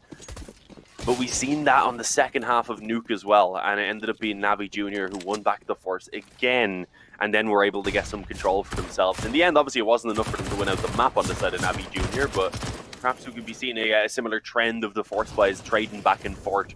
Although I think pretty quickly, I was going to say that seems to be put to rest, but no, Topa actually did win out that fight. Not cleanly. That does have to be said, though. It could be handy if he's able to get that FAMAS into the hands of a teammate instead. Yeah, I would have loved the switcheroo with Capacha, for example, give him the FAMAS, and actually takes the scout. Perhaps not even the worst of ideas, even better than a deagle potentially. Oh, the angle, I don't care. He was so close in spotting Juanflatter there, and I guarantee you that would have been a frag. The MP9 is deadly even at that range. Oh la la, Gospodarov unfortunately peeking from car. There's a bit of a tag along. There's all 4 players now being tagged heavily, though JL peeking in sweet and easy. As Topa gets caught. It's on care that replies. The MP9, as we said, extremely dangerous, even at mid-range engagements. See, the one thing I really am more than surprised about is the fact that the MP9 gets away with those quick bursts that can be double taps into the head, and all of a sudden, you know, you drop a player down to a few HP points, and you know, you've got yourself potentially some crazy engagements at lengths, at distances that you otherwise wouldn't anticipate from an MP9. But I think there might be a few exit frags here. Oh boy, Dean, we've seen this scenario. He just swings this door while shooting. Oh yeah. There's one. The other player just got out of harm's way, thankfully for his own sake. But yeah, good damage overall from NAVI Junior. They've been able to get one more at least in the end, but obviously now they have to take the eco. They're not going to be able to really do too much in this round unless the Deagle and the MP9 that were saved, they're able to get a few kills. So that's the main goal of this round. 2 to 3 kills from those players with the help of the USPs, and I think that's 1 P250 Hope has bought up. And it would at least make it worthwhile. Most likely, though, Sselectah should be leading 3-1 after this round. And obviously, off the back of already being up by 1 map, that's a pretty good starter on their T side of Mirage. And they are looking fairly impressive so far. Nice shots being hit by Edward as well. He had one moment I really recall of struggle, obviously the up moment on Dust 2. But other than that, he looked pretty good on D2 as well. He did, didn't he? He certainly had quite the force to him. You know, there's something that I've been kind of not necessarily figuring out, but more about, you know, there's a feeling you get about every player, right? Every time you watch these teams play, and just generally when we cast, at least for me, I don't know about you, but I get this feeling about the players themselves that, you know, they're going to be confident, that they're going to be feeling proper, and that's what really puts me off balance the most when you see some players then do some wonky stuff because you don't expect it. You know that the player is warmed up, you know that he's having a good day, that he's performing well, he's been hitting his shots, and then you see some crazy maneuvers out of him. And really, in that sense, that feeling right now for Sselectah is very strong, and it's hard to describe it in detail, yet still somehow you know that they are gonna do well, just because you can see already how strong of a start they have, and that builds on top of their confidence. It builds on top of their already kind of train ride that they're having on their own. That came out wrong. Train ride. Maybe better to be put as just the fact that they take the first map Dust, and now on Mirage, their own choice. You know, they're doing excellently, in my opinion.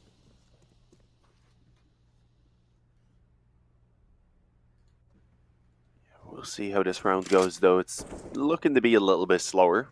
Sselectah have moved in for the mid control already, and it doesn't look like it's really going to be contested all that heavily from NAVI Junior. Unker was around connector there, but even then he's given that up, knowing that it's a little bit too risky to stick around there on his own. He could be easily isolated by a couple of people swinging in. And yeah, Sselectah, they've got great control early in this round. Now they can even put a player deep connector if they want. The CTs obviously knowing this now have to be cautious of that, even though Sselectah are instead fully focusing on what is going to be a quick B split right now. Bit is the first line of defense. Okay, actually gets himself the first kill, and Topa, of course, rather had been sitting up on the balcony the entire time, chilling and just waiting to pop out once he was needed. And once he is pretty damn impactful indeed. NAVI Junior, they get their second round. They're able to put themselves on the board for the first time since that pistol. And the question is now, can they keep that up? Because they still have to make it through another buy round here from Sselectah, who are able to get a pretty good investment overall. Topa, yeah, I was about to say, I'm not sure what weapon he's going for. I was really surprised he went for the scout in the end, considering they already have an op as well. Not common to see an op and a scout together on the T side. Oh, looked like there was maybe going to be some mid-aggression right there. Oh, Gospodarov still needs to be careful with that player coming out under the time, and if he had to wait a moment, maybe even could have snatched a kill for himself. But yeah, kill coming in elsewhere. The question is now, does this flank work out for Juanflatter?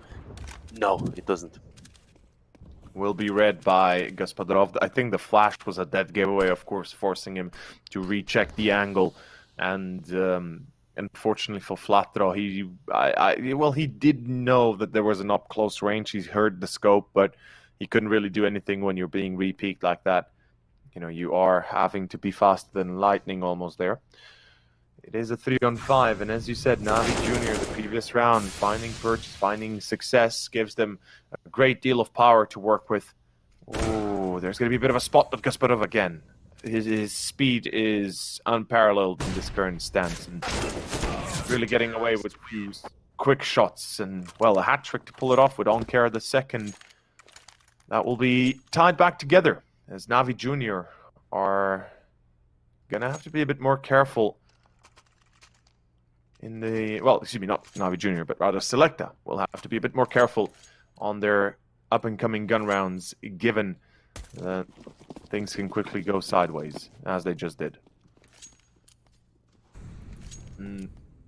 I love the fact that we do still see a very aggressive side of NAVI Junior, that even though they lost the first 3 rounds, they're not really shying away from a challenge and an opportunity.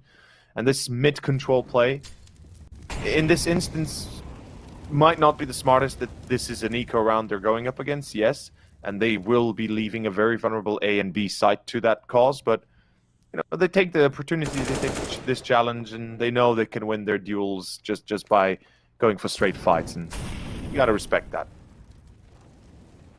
Yeah, that's what you want to see. You don't want them to be playing anything but their own game. Whatever way they've practiced the map is what you want to see them coming in and doing, and clearly the slightly more aggressive side is something that they do have preferred, as well as the more passive one that we've seen already.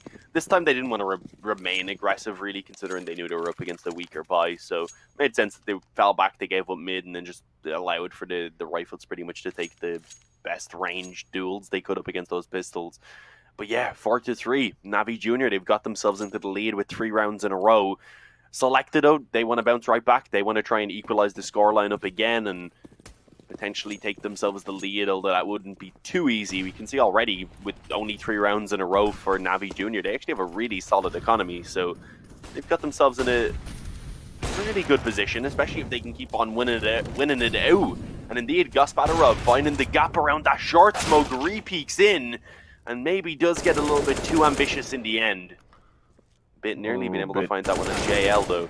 At this point, I was going to say, at this point, you just back away, but he ends up getting the kill. Got dinked himself, but for barely anything through the corner of the wall. They both dinked each other, yeah, unfortunately. JL was already tagged beforehand, and, well, JL, or excuse me, Bit, nice and easy. It will be this. Yeah. Okay. Onkar getting headshotted, and Tapa's going to clear pit. So this gives them an opportunity perhaps that previously didn't really have at all, especially with the way right now it's being shunted away here. Sselectah, they might be able to crack an egg, and that egg might be NAVI Junior's defense. We're about to find out. Good pop flash though. Tapa supporting it perfectly from jungle, and that will be enough, I think. The bomb now on top on Tapa to try and secure this, and of course Onkar peeks out wide. Bit supporting again with a flash. 5-3. NAVI Junior starting to wake up and had enough of the jokes, I guess. Yeah, there wasn't really anything Cappy could do there, and as you said, NAVI Junior have certainly woken up. They have gone now 4 rounds in a row, 4 quite convincing rounds as well in a row. And as I had already pointed out, the economy really is starting to bolster up for them, and considering again they're going up against a weaker investment, this is just another round that allows for them to potentially extend that lead alongside the advantage in terms of economy that they already have.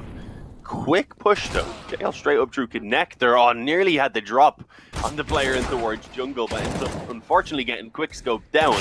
And even with Tapa finding a bit of success, it's still going to be a struggle, but they are getting a bit more than I expected. That second headshot from Edward could potentially even give them the bomb plant. Waiting to see if they can get a kill first before going for it, and oh, Raven, he ends up whipping that spray a little bit, doesn't he? And that's unfortunate all on Tapa at this point. Low health, he is the deagle. Okay, another quick headshot being found on Bip, but yeah, not expecting the second player to be there so quickly. 6-3. Overall, though, very successful round for Sselectah, considering they're only coming back onto the bye right now. It definitely forces NAVI Junior to dip into that bank that they had built up a little bit and actually puts a relatively decent dent in it overall. It gives an opportunity for Sselectah to break it with probably 2 rounds still, unfortunately. They definitely do have enough for at least one more reserve buy. But yeah, a bit of a pause coming in.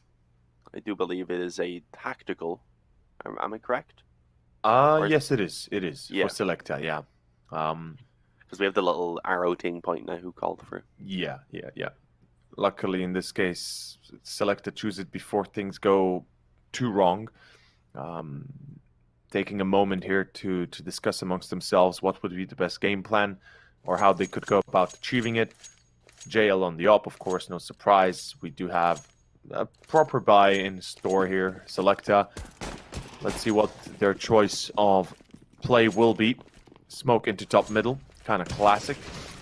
There's no Molotov on the connector. That's perhaps a bit more weird than usual. Usually you want to have that Molotov there if you want to play any sort of aggression towards middle, though the opposite is actually happening. It's being set for an A take. The only question is there a fake to be set for B? And with the B house being pushed, there's a good chance Sselectah might have a bit of a way into this round easier than one imagined. Yep, Tapa, he's going to find himself the first. That's a great start. Now, the thing with this B push, B apps put, even here's the op shot. So he knows there's another player being posted into that deep spot. The thing about that B push is if NAVI Junior would go there unobstructed, obviously they would know immediately this is an A take. Now, they're not so sure. And obviously, yeah, sure, Gospodarov has an angle into apps, but he's not watching it deep enough. And here comes the execution, a split A through connector, through pit and palace. This is an excellent setup that could work. Although Flat, they're going to be caught in connector itself. On care, the one to find it out. Tapa, still coming in through middle. The commitment. Where's the smokes? There's only one in CT. I guess they one in wanted to deep fight jungle. around jungle and such. Yeah. Wanting the split to come in, it was just unfortunately completely shut down on the connector side of things. So those ramp players instead are just left in a spot where they don't have any cover towards jungle. And you can see that gives some openings for sure. Unker in a very winnable 1 versus 2 right now, especially with the health that's on Tapa. He's on 7, so if JL misses a shot on the up and goes down, then that could be nearly the round over already at that point, especially with just the default plant in. Not a position at all that Tapa can play the bomb off of. Oh, the nade. Good damage onto JL. Gets the first kill on Tapa. Knows that final player's in the back. Jumps up for the info. The P2000 looking to finish it off. A bit more health than maybe he expects, but with a headshot, it really don't matter. Onker, he comes up big for NAVI Junior. Comes up clutch, and now they lead 7-3. Spamming the body. I mean, after a clutch like that, you need to show dominance. You need to show who's boss, and on care right here, look him in the eyes and tell him who's boss. Yeah, in this case, on care, that was a move and a half, and certainly a 4K to solidify the round itself. And not only that, but the dominance of NAVI Junior and Mirage. It speaks for itself. Sselectah, they are going to be having to, well, they will be rebuying. They have that commodity, though. Will it help them is a different kind of question that the answer might come in very soon. Bit will find an entry, and that was top mid again. Tapa alone. See, the one thing I'm kind of not concerned, but just kind of confused about is why is Sselectah allowing these one-on-one plays to come out as much as they are, and we continuously see mid being lost due to that, and we continuously see, you know, players just attempting on their own accord to do something, and yeah, it's just weird, isn't it? Yeah, I guess wanting to just default out and see if they can probe around the map at the same time, but even then, with the peek towards top middle, they didn't really have anyone else peeking elsewhere to try and maybe catch weaknesses and such, so I'm not too sure. It's an awkward spot now for Sselectah to be in. We'll see if they can recover anything, and by the time they do actually recover one kill, unfortunately, they've already lost another themselves, so not looking too great. NAVI Junior, great setup on the A-bomb site. Capacho just flies out of that smoke up on top of Palace and even gets himself the 3rd kill, then peeking in towards connector. 8-3, NAVI Junior. They are continuing to just sweep up rounds here on their CT side now, 7 in a row. Obviously, that means that the economy is on full over there for the side of Sselectah. This is loss bonus 4,900, but don't worry, guys, we haven't turned off the cap. It is still limited to 3,400. I'm guessing that's just a UI glitch, which is a little bit unfortunate, but yeah, that's not quite the case. 3,400 is what they got, and you can see with that, not having quite enough for a buy for themselves. And instead, a scout comes out, some pistols, maybe a few nades, Kevlar on 2 players so far. But on paper, and most likely NAVI, they should be leading 9-3 after this round, and then Sselectah at that point they're aiming really to try and get the final 3 in a row, which is not going to be an easy task. Absolutely, and we can see right now that the scout on Edward might be the only real way into the round itself. If they ever want to get something done, they better start doing it together. 4 players on towards middle. See, now they get the idea to go mid, although now the timing might be a bit off as that bomb will land right on top of Tappa and Flattrup. In connector, there is on care, and mid will hold the line now. And Eco, of course, is an Eco still in all regards, though. Could have gone worse if Flattrup had been able to sneak on past this smoke unnoticed. It would be weird if they had ignored that as much as they did. Oh, here we see the replay of on care. This was such a beautiful round. Just the fact that he's able to pull it off. JL completely and utterly unaware as what might happen to him, and just sick by on care. Yeah, that was a big clutch that he pulled off for them, and obviously pretty much got them that previous round as well off the back of it, considering the buy that was available for Sselectah. They didn't have much at all. So yeah, it's been a tough one so far for the side of Sselectah, and unfortunately it's probably not going to get any easier if they aren't able to start clawing their way back into it right now, because I wouldn't imagine Inferno is going to go much better than what we're getting out of them right here and right now, because Inferno it's one that they've struggled on the last couple of days when they've played it. But we'll see. Mirage ain't over. Inferno definitely still is a map that, I mean, any team can play, so you can never completely count anyone out. But for now, Sselectah taking their time and looking to bring it over towards B. I mean, this is going to be crazy considering there's already 2 players pushed up in the apartment. So we'll see how much success can actually be found for Sselectah, and at least early on, the answer is absolutely none. Raven eventually gets 1, but not before himself taking a considerable amount of damage and then even being forced back out of the apartments with a molly down for a few seconds. So they're only now getting to move forward at a time where already the rotation has come in from the CT side. They have 3 players around this area set up to hold it down, but you don't even need that when you have Gospodarov. He's just going to keep on picking them off with the AWP one by one, and Tappa, he's out of here. He's backing up. He wants to see if that AK is going to be saved, can be saved over into this next round, and it should be.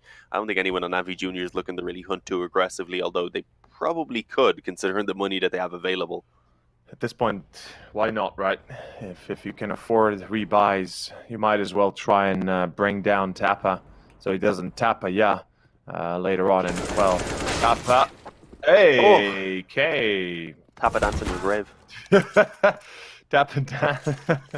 Unfortunately, he will die after time. So his dancing, as it was sweet, it was likewise short. So 10-3, and NAVI Junior. This is as good as it gets right now. It really is. I mean, Sselectah, they looked so well at the start of this map. You know, losing the pistol, then coming back 3 rounds in a row. Only now to find this desolate and empty space in between themselves and, well, what was a potential victory. It is quite the polarizing effect that NAVI Junior are pulling off. And flat drop. Here we go. What? I don't know how he's gotten that kill on the default. He looked like he didn't know exactly even where he was getting shot from. Was panicking a little bit for a moment, but they've somehow gotten the bomb site. 1 flatcher with 2 openings. It's certainly been a bit more quiet overall than you would like for, so good time for him to step up for sure, but it is still one that could be recovered by NAVI Junior, and I mean, it's shown right now. Another kill comes in, Tappa goes down to the nade, 1 flat throw, still on 2 HP, meaning Edward has to do the majority of the heavy lifting. He's actually now left alone, so he has to do it all with 3 health remaining, and with the bomb not planted for him, he realizes he just can't. I mean, he is a legend, a veteran of the game, but he doesn't have no clip to fly in and stop that defuse, so there really was nothing that he could do. At least I hope you don't have no clip, Edward. Let us know if you do. Get that ban in real quick. Hey, man. How do you message? Hey, man. I mean, he's Edward. He can do all he wants in this game. At this point, even no clip his way through. Well, I mean, obviously a joke, I but think he got in a little bit of trouble there. a bit of trouble might be happening if he does that. Yeah, true that. Yeah, no, saving that AK was definitely worth it. As I said, literally, unless he had no clip, there was no way he was reaching that bomb in time. Being at the back of ramp and being on 3 health with the player having already hopped on the defuse. But yeah, with a full buy at least comes in for this final round. But I mean, it's been 10 in a row now for NAVI Junior. Reminder, it was 3-1 at one point for Sselectah. Yep. Their T side has crumbled, and they desperately need at least this one final round to give themselves a chance heading onto their CT. And I mean, even if they get the 4th one, the pistol round is still going to be pretty much a necessity. It really is. Now, one thing that I am a little bit surprised about is that Edward always likes to go for these wide angles on the bomb, and yesterday we had the same issue with him. He likewise, you know, when they played against Gamer Legion, he on train specifically, it was making some long-ass journeys, man, and in a 1v2 scenario, 2v2 scenario, he chose to go all the way around, and he missed the bomb because of it a few times, and we've already seen that on Dust as well. I think he had to stave off one of the rounds because, well, stave himself off one of the rounds because he was too far away from the bomb.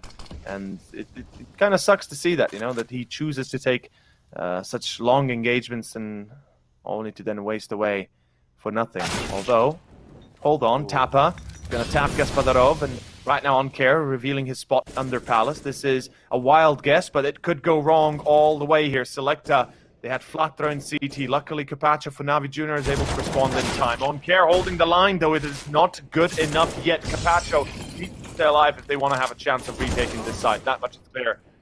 Well, now down to Toppa. Yeah, moving in from jungle. 1-on-3. I was going to say definitely still winnable, but Edward just swings on him like a madman. And with that, rips off his head. Yeah, Sselectah, they managed to actually salvage the 4th round on their T side. I said it's still going to be pretty much a necessity though for them to pick up this pistol round if you really want to start believing in the comeback, in a potential comeback. I would say I do definitely still stick with that. Pause comes in. This is just a general pause, I think. I don't think this is a tactical or anything. At least it just says game paused at the top. So I would imagine that just means that we have maybe a technical issue going on. There was always some sort of a technical. There's always some sort of a technical issue, I guess. Yeah, online CS, fun times. Yeah, classic stuff, isn't it? And yeah, it will be a technical break, technical moment here to see what the issue might be. It's apparently TeamSpeak issues. So yeah, if I had a penny for every time I heard a TeamSpeak issue to be the cause, the root cause of a technical break, I'd still be penniless. Joke. Okay, no, never mind. That was a bad joke. Yeah, I'm not doing good tonight with the jokes, or today. It's been a long night. 11-4, man. What can I say? Sselectah. Do you believe? I mean, they impressed me on Dust 2. They did look really good, but I don't know. They just looked so flat on that first half. They weren't really able to make it competitive at all. I mean, they went up 3-1. They had a good start, sure, but then ended up losing 10 in a row and just getting wrecked in the majority of those rounds without being able to make it all that close. I don't know. There just wasn't a lot for me to take positivity from. But as I said, if they can get the pistol, if they can get that first gun round, suddenly it could be 11-7, maybe even 11-8 at that point, and then I really would start being like, okay, yeah, this is still going to be a game that we have in our hands that are necessary. Worth noting, Edward here playing against his, I guess, former brand, not actually team. No, that's a good point. Maybe a bit of pride here, wanting to try and come back in and get that victory. That'd be a pretty big blow if if Edward would be able to come back with his new, fresh faces, a bit of a mix, really, take down NAVI Junior, you know, then maybe they could become the NAVI Juniors. Wink, wink. The story behind NAVI Juniors is pretty damn cool, though. Zest was kind enough to explain it to me yesterday, and I gotta say, I was just wowed, basically. And let's see how this pistol might wow us, as it is going to be a full-on B take on care with lightning-fast reflexes, headshots onto Raven, as Edward is holding the line on first box. He is missing his chance, though, and unfortunately for him, so is everybody else around him. It is going to be 4v2. Good luck to Flatthrow here coming out of kitchen, as JL on short. Well, no longer. That's the second pistol to Navi as well. This is shaping into what we believed will happen, or would have happened on Dust. And yeah, it's kind of expected, isn't it? Kind of. I'm just... I don't know. I was expecting maybe a bit more here on Mirage just since they chose the map, but we were also we knew it was possible, I guess is the best way to put it, just because of the fact that there hasn't been an official played yet on the map by Sselectah. So we're like, okay, we'll see, because practice is not always the same. Sometimes you go into an official and things don't work the exact same, and you have to make maybe an adjustment or two to how you were approaching it after your first 1 or 2 games. But obviously this is their first one. I think you said they were meant to play it yesterday, but didn't actually reach it in the series. Yeah. So it really was their first test, and they have not passed with flying colors. They are completely grounded and just all grey and dull. That's the colors they're getting. I like how you put it. I mean, Tappa, you know, the name would usually insinuate that he is able to tap away, but so far he's not had the best of luck, I guess you could say. His timings are not always on point. Flat throw as well comes out from the same angle, and again, an opportunity missed is not going to return. And Raven, fair enough to pick up one. JL, is he going to be red that he's coming out of apps?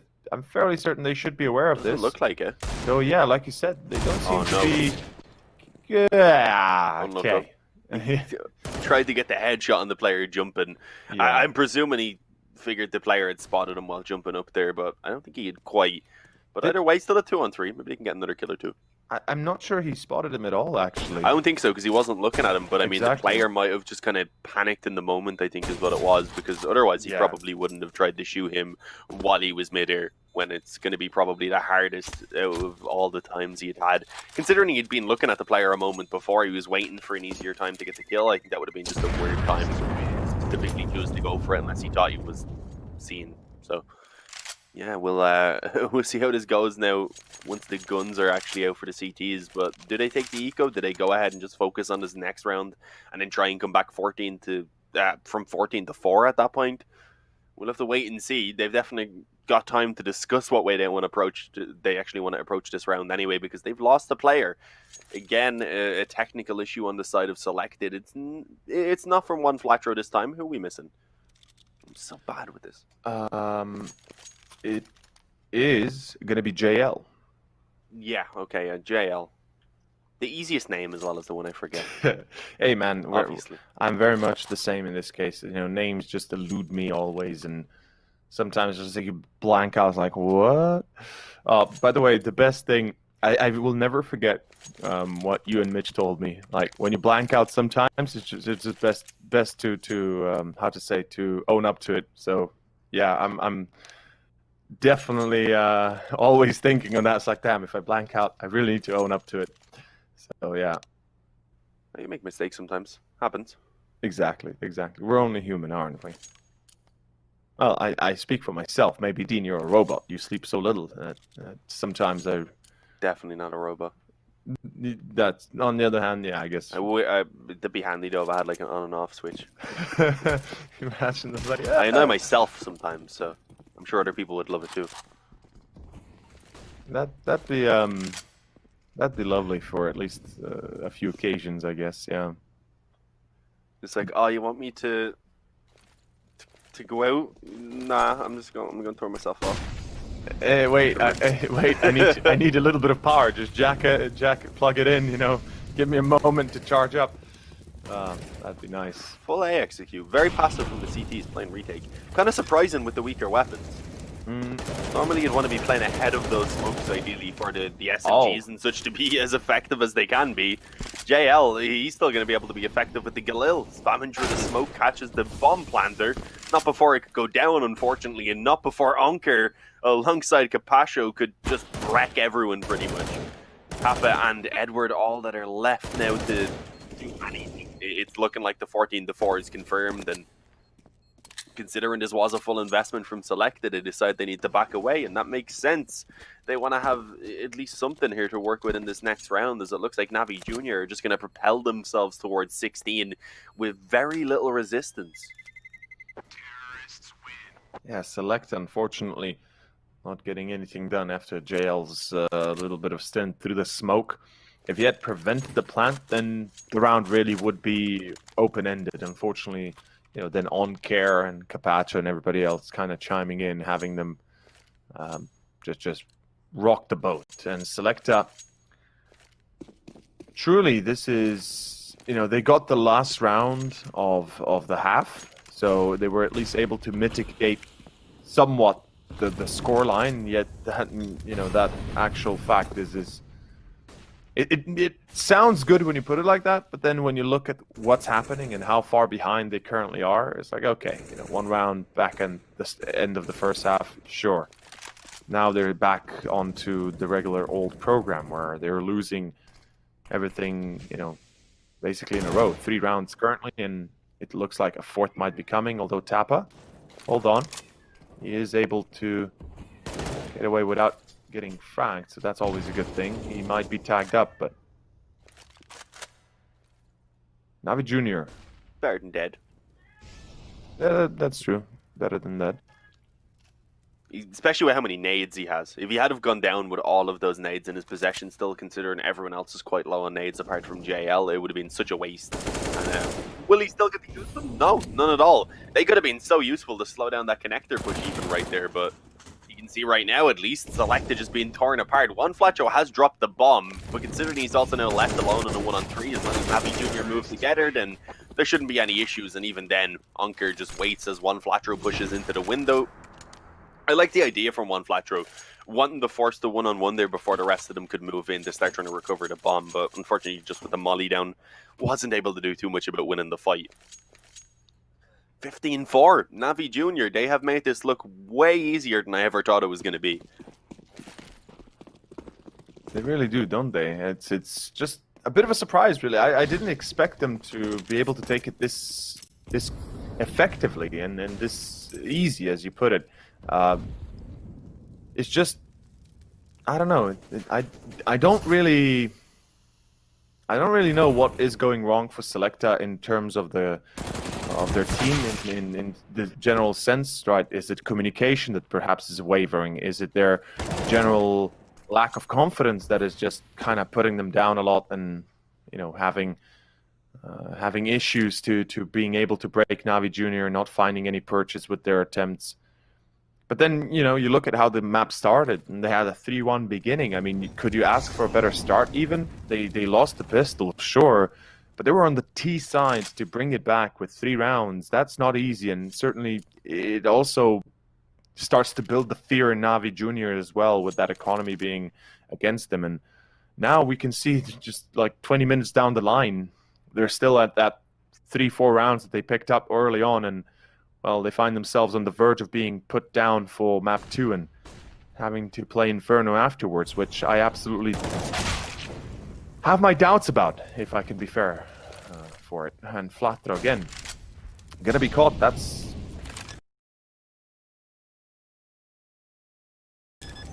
a wrap, I think. It looks like it is, honestly. This has been so incredibly one-sided that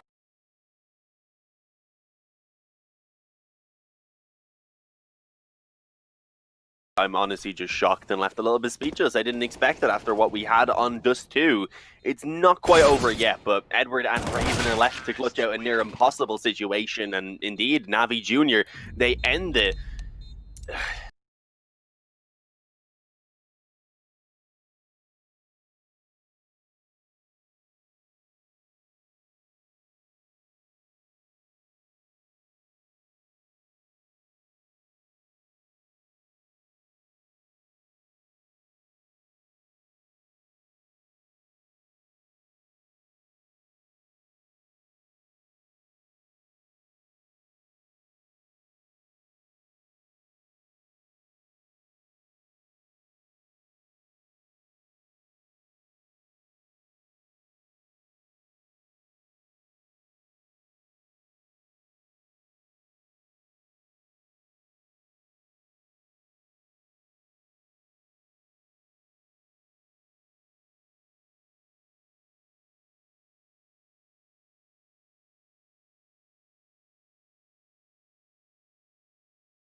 It's all good. We can focus on the game for now anyway.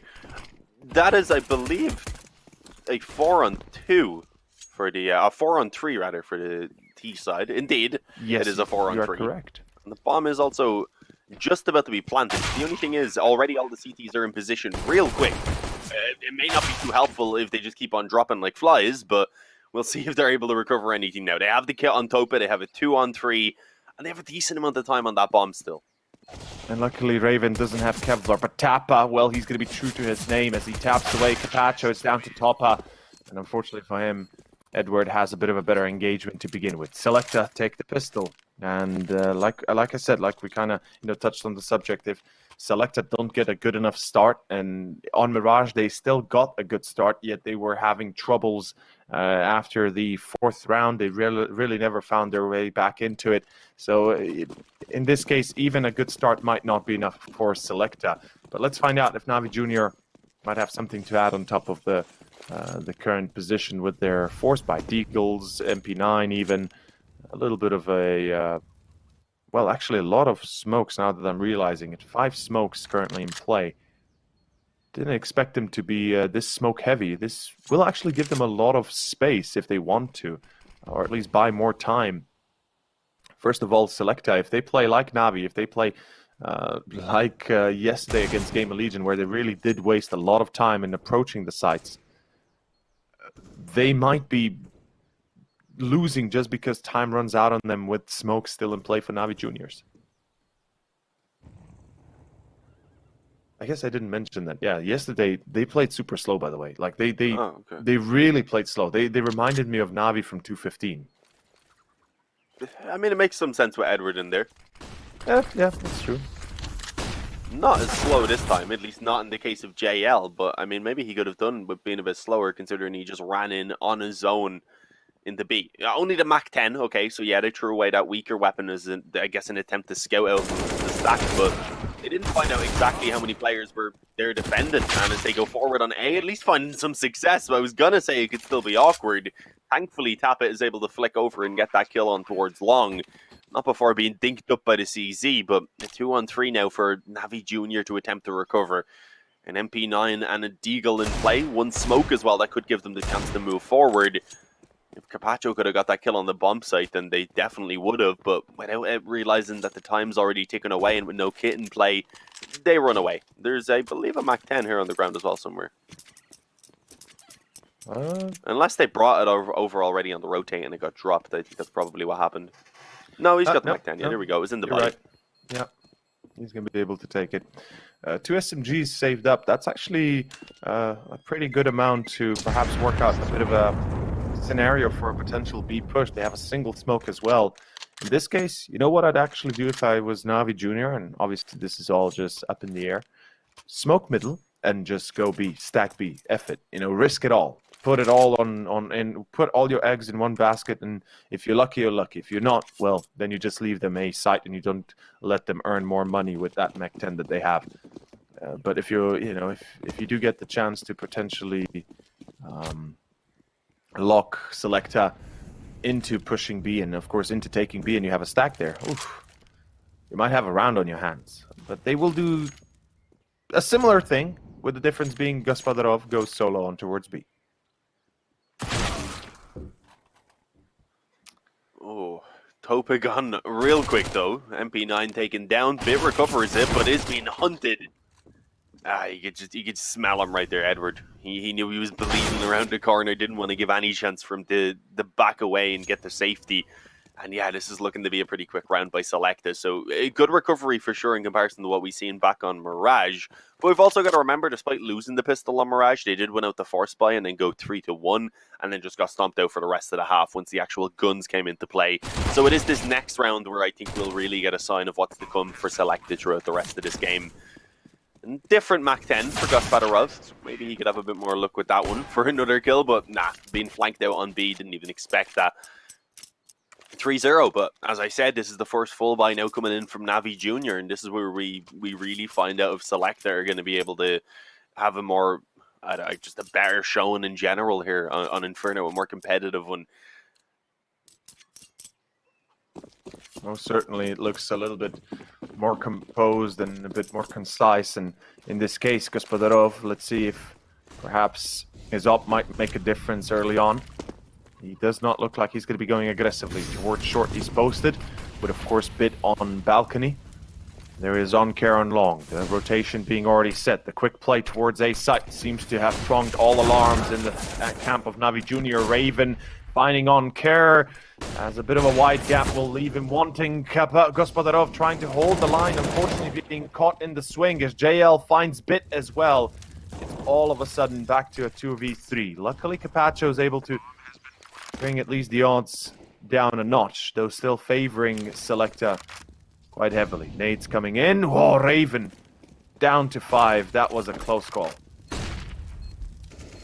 Yeah, but he is still alive for now. That extra pair of eyes, that extra weapon still in play for Sselectah, but it wasn't even needed in the end. Edward ends up just swinging out wide, taking the fights, and with that, winning them. Sselectah, I mean, already on the same amount of rounds as they were able to reach throughout the entirety of Mirage, so this is impressive so far. And just shocking. I mean, none of these maps are going as we expected.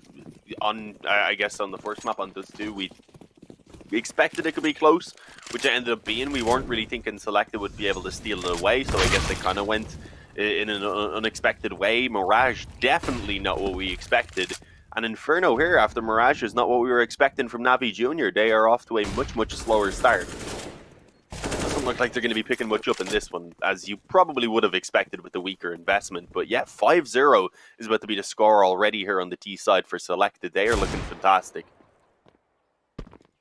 It's such a polarizing effect that I'm kind of that we're seeing here. It's really just something else entirely.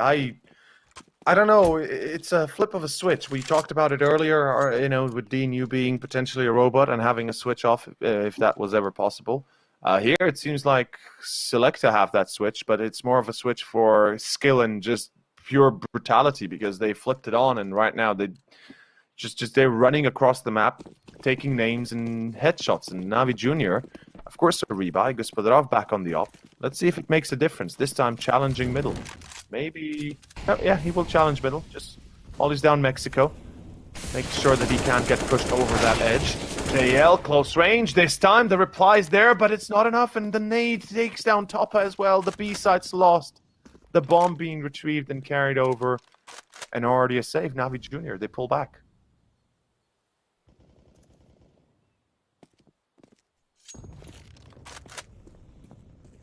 NAVI, they need something crazy at the moment, and considering they've lost B, they decide that crazy isn't too likely. I mean, that's understandable. They would have needed a bit of a miracle to be able to recover this round. So the bomb goes down uncontested, and the rest of the round is going to be exactly that as well, completely uncontested.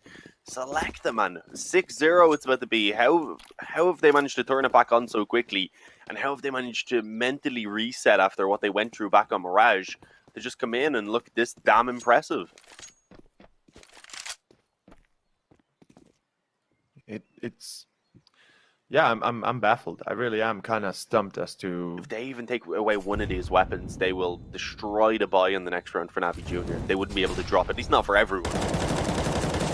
Well, if they take out the op, they will do themselves the most favor, and it doesn't seem like that's going to be the case. Okay, they're even going to lose 2 players. So, in the end, it's actually NAVI Junior that get away with a bit of a parting gift, able to not necessarily really dig deep into the pockets of Sselectah, but at least forcing them to rebuy a few weapons here and there and make sure they're not getting overly comfortable in their shoes. And as you said, NAVI Junior, due to the save, due to the fact that they keep the 3 rifles or the 3 weapons, there's a full rebuy. They have utility to work it as well. Banana take coming over. Gospodarov, the pick, as he was blinded momentarily there, he takes the shot and JL is out of it entirely. Gospodarov, though, boosted, and one flat throw is stacked, sure, but the refrag is there. Yeah, one of the better positions we've seen early, at least for NAVI Junior. But yeah, one flat throw on 3 health. That's going to be a little bit difficult for him to have further impact in this round. But they've still got Toppa, Raven, and Edward. So we can't count Sselectah out of this one. Being on the T side, certainly still possible to recover. And for the moment, at least, with the banana control and with plenty of time to actually make a decision about what they want to do, you could still see those kills come in.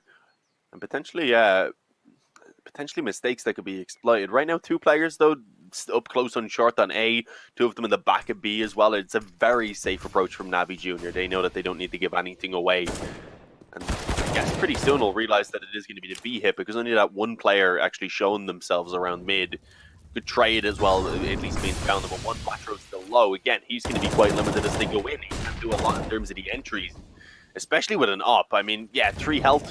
The op is probably the best weapon in that case, but 1 bullet to the body is all that's needed to finish him off, and we'll see if Capascio can actually get that done. Oh! Ends up burning Raven alive. How the hell did that happen? Oh. That was the healthy player. Yeah, he stepped into the molly and seemingly forgot that he can burn Did to it just death. burn him instantly? Do we need to remind them fire is bad? You would hope you didn't need to remind anybody of that, but I guess maybe in this case, Thought that was Raven. intergenetics by this point. yeah, it's like, you know, that's 1 + 1 basically. It's like as simple as that. Just don't step into the fire. It happens. I feel like it might have been a smoke around the fire or something. Maybe sometimes that happens. I'm really not too sure, because I didn't see how it went down exactly. That was just weird. Just weird is, yeah, it's where it's at. Although, look at this. 4 players of NAVI Junior towards Banana. That utility had been thrown down deep, and they've heard that now Sselectah know that A site is wide open for the taking. Not necessarily easy to go over and take it, but still, that's what they're doing. Long control going to be contested by Raven. The rest already making their way through short, and because they're a little bit slow to approach, they're a bit afraid what they might meet at the end of the tunnel, yet they still get one as Gaspadarov takes down JL. Now they know Flatro is in towards Graveyard, so at least they have that info. That is vital for the current stance. Be it Flatro, ooh, steps into that cross. Could have been different. Or the outcome could have been much different. Ooh. Raven playing fairly aggressive to try and hold the short position at the moment. This is not going to be easy, but they line up. Only finding the first kill, but a bit of damage as well onto Capascio. Let's see if his teammates now can end this one out. Edward, yeah, he just loves the wide swings. How does this work so well for him? Actually got the second before going down there as well. He's mad on the afterplants, honestly. I mean, even when he won out previously, remember... I don't know which round it was, but it was when there was him and then one other player dinked up who was stuck in behind the box on the bomb site, and he just swung out and got the 2 final kills. He doesn't care. He's a madman. Really just crazy, crazy. He comes out swinging like that, carrying of nothing but himself, and, well, and how many frags he gets. He really is just wow. And that it works is even more surprising, that he's able to get 2 frags on top of that. Sselectah 7-1. They are on a journey of their own, and NAVI Junior, they seem to be the passenger in the back seat, just going, okay, you know, I'm gonna fasten my seatbelt and just make sure I hold on real good to those doors, because I might not be in this car for long. Sselectah, again, entry B side. Capaccio on top are literally deleted off of the server, and that's it. 8-1. I just, okay, Sselectah, I mean, sure, I'll take this. Yesterday they got destroyed by Gamer Legion. It was 10-5 on the half on Inferno, losing both pistols and being heavily controlled on all accounts. And then they lost the map, obviously 16-8. So this is something else entirely. Yeah, I mean, NAVI Junior at the moment getting schooled by, I guess, their senior in the form of Edward. It has been a crazy performance and just a crazy contrast to, again, what we've seen back on Mirage. I did not expect him to be able to turn it around this quickly to come through with what is looking to be even more convincing than the win that NAVI Junior got back on Mirage. So, I don't know, map 1, 16-13, and then they're like, yeah, no, we'll just take one easy map now each. we'll make it a little bit stress free, I suppose. Although I doubt this is stress free for NAVI Junior at the moment. No way, no way. This is 0-2 for both of these teams. Remember, the loser is gone, done and dusted, thrown out pretty much. It'll be the end of the road. What a poetical ending it would be here for NAVI Junior to be taken out by NAVI Senior, well, ex-NAVI Senior. Good start, at least this time around. Raven is caught with a nade, and usually you'd imagine nades couldn't damage birds, but this time flying low. And yeah, it definitely comes in as a bit of a surprise, doesn't it? And in this case, how it all goes and how it all turns. Would you dare predict a start like this for Sselectah, given what we saw up to this point? Would you even dare to think of it? I guess is a better way to put it. Nah, I mean it's looking. This is looking like it should be Sselectah's game right now, but I'm still a bit worried. If NAVI Junior can come back to at least 5 rounds on their CT side, then I would say it's still possible for sure. But we'll have to see. I mean, sometimes this happens on Inferno. The T's get going, and then the CTs just really struggle to stabilize their economy, and maybe those gun rounds end up being a little bit closer, but overall, it's just the rounds keep going the other way, and that's definitely been the case so far. But let's see. The man advantage at the moment for NAVI Junior, one of the better positions they've been in, especially as time gets quite low here for Sselectah. They've got just over 20 seconds to actually get onto this bomb site, and obviously with 2 players to defend, still a lot of potential time to be wasted, and that is the case. Tope lines them up, gets himself a hat-trick, and is now left it all on JL, who honestly doesn't have the time, because the second he tries to plant that bomb, Anker's just going to pop out, or I guess the smoke could fade away first, so that he's going to get the vision anyway. Catching JL scoped up the second round for NAVI Junior, but they need to keep this up. They need to be coming out with, as I said, at least 5 rounds. Preferably, they would like the full 7. This play by Tope, though, was so big. This won them the round. If he went down, then the bomb probably would have got planted, and then there's a pretty solid after plant to be played out for Sselectah. To say the very least, yeah, certainly it would have been a bit of a wild one. But as we can see in this case, there's going to be a bit of a wake-up call. NAVI Junior starting to actually bring it around. On flat throw, getting naded out. Another nade to bring down 2 more players to 50 HP, or give or take there. So certainly, the juniors are not going to allow the seniors to take charge here, or at least the senior. And as you said, this is the 0-2 game, and there's a lot on the line. Whoever loses this is out of the tournament. And to be out in the Swiss stage for NAVI Junior, I think that would be a bit of a disappointment, as I spoke earlier. The storyline behind this squad has been, or is pretty amazing, and it's definitely not the, to put it best,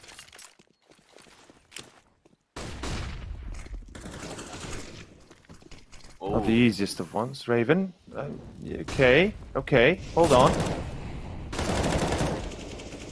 Oh, Fasho, he didn't realize he didn't get that kill, obviously, because he was blinded up. Yes, Sselectah have turned this around. They've got onto that B bomb site. They've got a man advantage. And if a quick kill isn't found here from NAVI Junior, they should be contemplating that save so that they can drop weapons over to the 2 teammates who can't afford for themselves.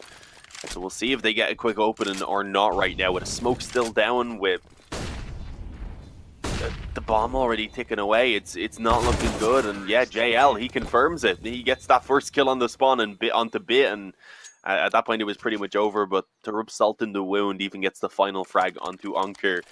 9-2, Sselectah, sure, they let one go, but immediately bouncing back, they have potentially now even, well, no, they haven't. I wouldn't say NAVI Junior are going to eco, but they have at least put one player down into a position where he's going to have a weaker weapon if they are to buy up. And they do decide to eco. Okay, going for the half investment. I said 5 was kind of the minimum you want to have, so that is clearly going to be their goal, to try and bounce back and get those 3 final rounds, and ensuring that coming into the next, they're going to have everything they need to do that. Well, let's find out. Let's find out if perhaps the Deagles might make a difference. They still have a few smokes available as well, so if luck would have it, they might be able to put an end to this banana take early on. Oh, this deep smoke is not exactly a good smoke, and Topa, yeah, as he's isolated, of course. How do you handle an AK? You can't, really. Against flat throw, almost impossible. On Karengus, yeah, on Karen, in that case, Bit on A, are playing aggressively towards short. Now, I like this kind of posturing from them because it gives them the chance to at least deny any early control for Sselectah. But the problem is they're leaving themselves very vulnerable, and they've now realized that. Might take a bit of a different stance with Bit in apps, or at least for the moment he was in apps. Though, wait a second, they're rotating off of A. This is a fake B play. NAVI Junior, they're being duped again, just like they were on Dust. It seems like it's happening once more here, and Juan Flatter going to sell this one as best he can. And of course, we can't blame them. Obviously, they don't know that this is a fake, and they couldn't know that this is a fake. Unfortunately, Flatter ignorant of first box. I think with the weaker weapons as well, it's more worthwhile taking the risky gamble on the rotate. Just to try and have the forces there if it is the commitment. That's exactly what I also, kind of, basically, it makes sense that they would go for that risk. Still, though, it's kind of... It's wonky to not at least leave one player close by on A, kind of keep an eye out until you are 100% certain that it's, the bomb on B. But either way, they're going to get away with one AK, maybe a second one to be saved. We're about to find out if that's the case. Never mind, Edward will deny that save. Yeah.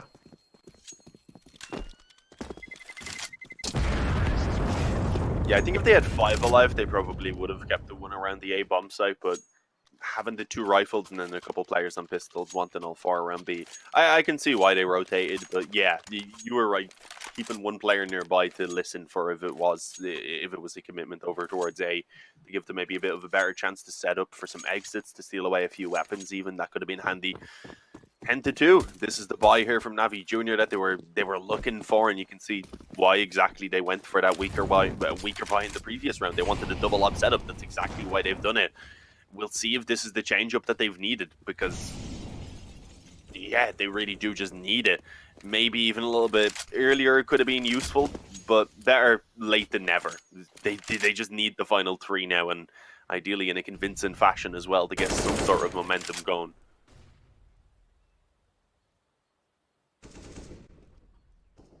Let's see how far they can push that momentum, though. Ooh, good nade. Capacho.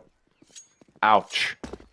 That's maybe a bit of a problem if he wants to go for a straight duel, unless he hits headshots or just, well, straight shots. Yeah, that happens. JL, immediate to lock it out. Toppa, he's alone on B right now, has to hold the line. He finds the first. He is burning alive. He is yet to know it, and down to 12. Very close call, still able to take out Raven, as the pop flash from Gospodarov has helped out immensely. The bomb going to be planted, though, at 3-on-4. This after plant from Sselectah might not be the best in positioning, especially where the bomb is. So let's find out how they actually put themselves on the board.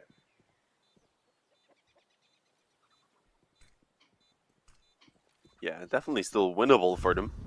Not many nades, unfortunately, just the 1 HE. Smokes and mollies would have been very useful to keep these CTs at bay, but not in play. So NAVI Junior, they will get to move forward now. 1 flash in the hands of Edward, which is being held. He's going to go for the mad push through. His teammate only now trading out to the rifle. And of course, as he drops the up on the side right there, it does give away that he was up close as well. But yeah, as you said, with such a weird bomb plant position right there, with it being so deep in towards the bomb site near second oranges, playing from banana isn't really much of an option on the after plant, unfortunately. They needed to just stack up the bomb site there and probably just crossfire between quad and dart, play 2 of them in one of the positions and just hope to be able to hit those shots once the push comes in. And I guess obviously gamble that there wasn't going to be mollies and nades to flush you out, which there wasn't, at least after the first one, after that 1 molly had been thrown down, which wasn't put in either of those areas. But you never know. If it was actually to stack up and towards those positions, perhaps it would have been.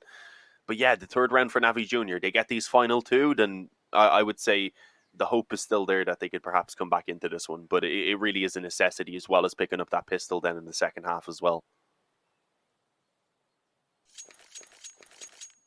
It really is. I mean, pistol, it's all or nothing here for NAVI Junior at this point. If they're able to pick up, let's say, both of, so 5 to 10 on the half, the pistol, as you said, again, it's it's all or nothing, really. I don't think they can. They have the luxury of being able to drop it and then having to work their way from the bottom up instead of starting at least somewhere close to the water level. But Tapa, does he go for a challenge? Because Gospodarov is ready for it. Not sure if it was heard. Yep. Well, he's going to do a bit of a wide angle take. Oh, bit. That's going to hurt a bit.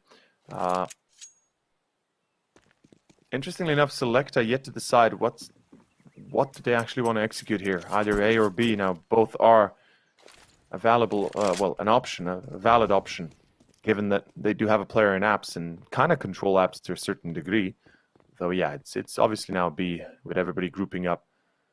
Do they walk into this? Do they go contact? Because if that's the case, it could actually work well enough. Although smoke into CT a bit late. Smoke into ruins not there at all. Gospodarov Capacho.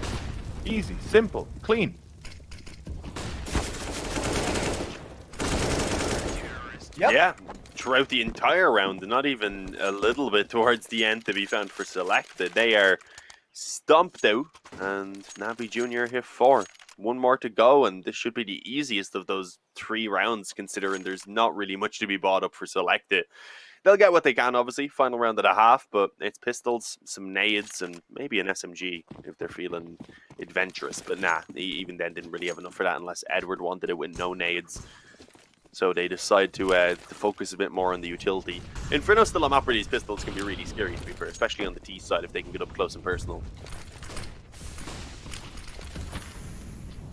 I'm about to find out. Zonker is dropping Raven, excuse me. The nades again coming in together. The A play, it's a full commitment, a wrap around. The pistols not going to be as effective as we would usually see them be. Gospodarov, yeah, that's it. That's going to be the end of the line. Another clean round. NAVI Junior, they lose it, what? It was how many rounds in a row to begin with? Around, what, 7, 8, give or take? They won the pistol. Yeah, I believe so. And then they got... No, actually, no, they lost the pistol. Forgive me. They lost the pistol, and then they got handled a little bit back and forth. But this is a lot better. At least they make it a little bit cleaner. And it was actually 6 rounds in a row to begin with. Yeah, 6. Well, second half, Dean. This is where it's at. And before we go into the second half, make sure to go check out Esports Millions, of course, by Unicorn. There's a few giveaways we have going on the Twitter of the Esports Bible. So go check out the Esports Bible on Twitter. And the pinned tweet has all the details. And you can even win a Main Gear gaming PC. A great PC if you need a new one. In any case, let's find out the pistol, how it goes as NAVI Junior. Drain Glock. Yeah, right around long. Edward got dinked for 7 through the corner of the wall, so escaping in a pretty good position, all things considered. And right now, just the one player in the pit. There was actually a second. It's Tapa who was also here, now showing himself, but not being able to get anything for it. That is a very quick pistol from NAVI Junior, and it seems like they've really flipped around the pace and the momentum of this game since they started winning now some rounds. Now with 4 in a row, I believe it's been, if you count those 3 previous in the 3 final ones rather in the previous half.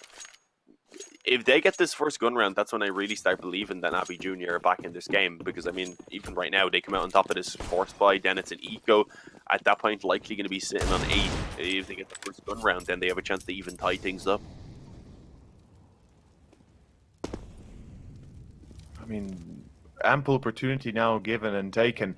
NAVI Junior, they just need to be careful how they handle these deagles, and certainly the start is good. Toppa seeing Raven's flank and being able to abuse the off angle in his favor. Now down to Flatro in pit. Flatro. My eyes deceiveth me. It is actually Tapa. Well, it's perfect that it's Tapa. I mean, his name pretty much coincides with what he has to do here. Tap, tap, tap, and a few more taps in between, and he should be fine. And there's the first. Let's see how it goes. Tapa. First of his name, unfortunately the last of his name. That's just the one kill. I mean, you know, he at least gives you a taste of what could come.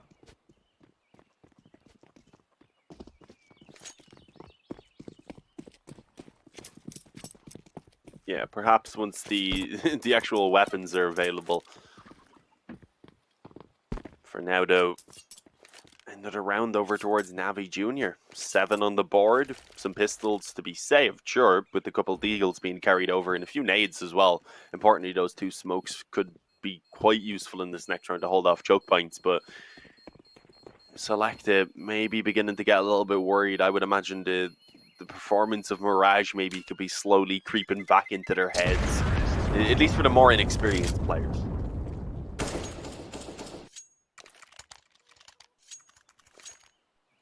Yeah, most certainly. Experience this come in handy when you're in such positions, and obviously when your crisp, clean lock comes into play as well. But 7 to 10, in the current sense, there is perhaps a little bit of a concern in the minds of Sselectah starting to raise, as they have deagles to work with, obviously.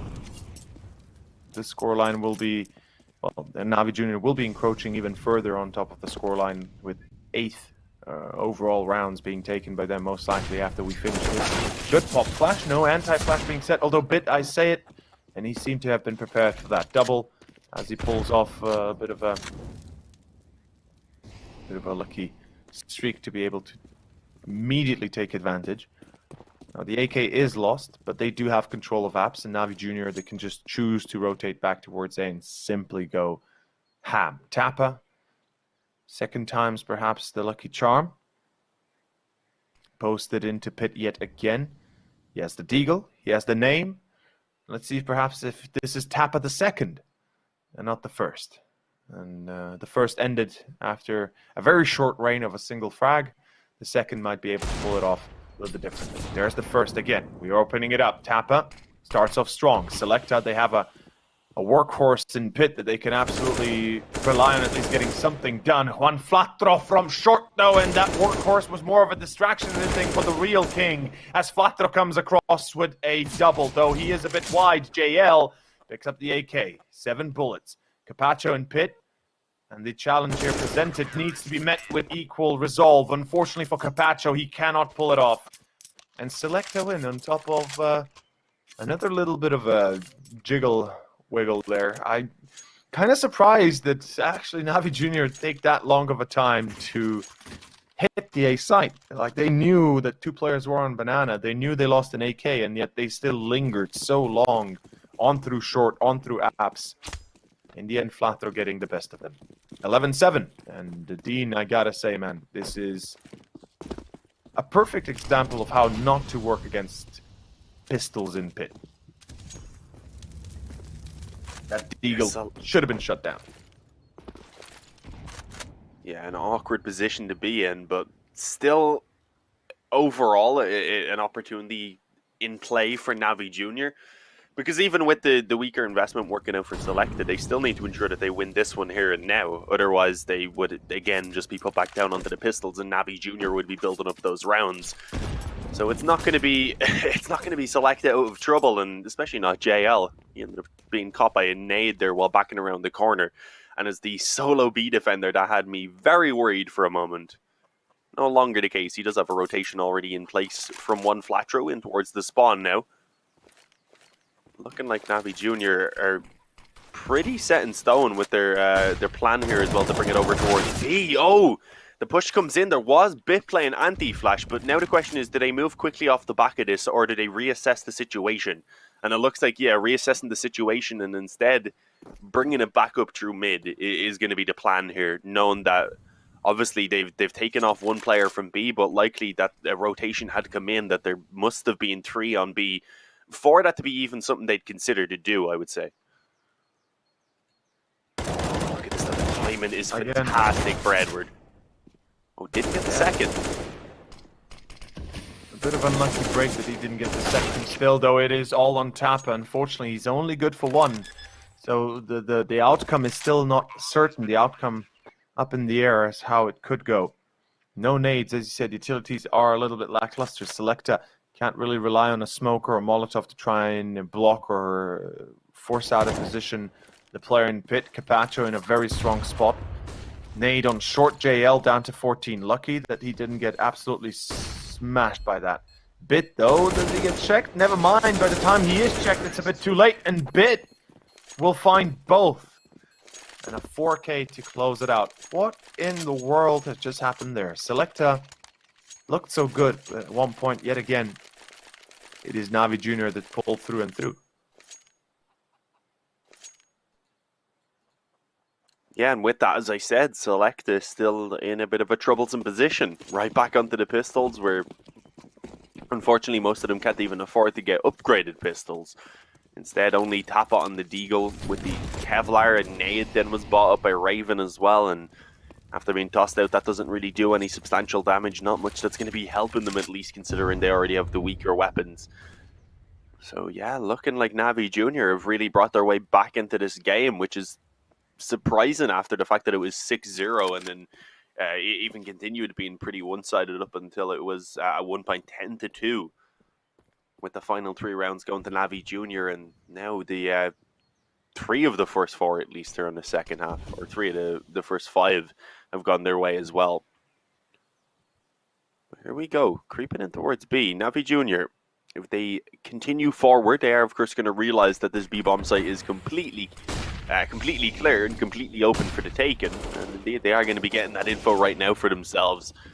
The rotation has already been gotten by Sselectah, and considering how little they have, it is definitely worthwhile just setting up and seeing if they can get a couple of exits. All right. I mean, you were talking about exits. It's more like exit wounds at the back of the head there for Juan Flatro. Yeah, their exits are not actually going to be coming out by the looks of that. Pop flash could work. Raven. The smoke is lingering, or they are waiting a little bit too long as the smoke passes, so there's the chance for them to take it away. JL, Gaspadrov, it's all just mashed up into one big victory point for NAVI Junior. All 5 players surviving. 9-11 as Sselectah don't have the luck of the draw here, at least. I actually would love to see their double up again in action. Preferably not on Edward as the secondary op, but you know, there might be a way that double up could work.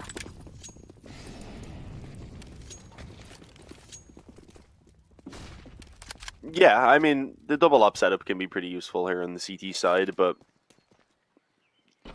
more so for just one to be able to play a little bit more passively around B, maybe just jumping at the wall, playing for info, and then the other one, of course, probably playing a little bit more actively with a bit of a stack up towards the A-bomb site. But for now, just sticking to the one, they do have kind of the same premise in play with the one-off around the wall over here, and looking to try and just take one shot, then fall back. Ball, he gets naded to oblivion on that corner.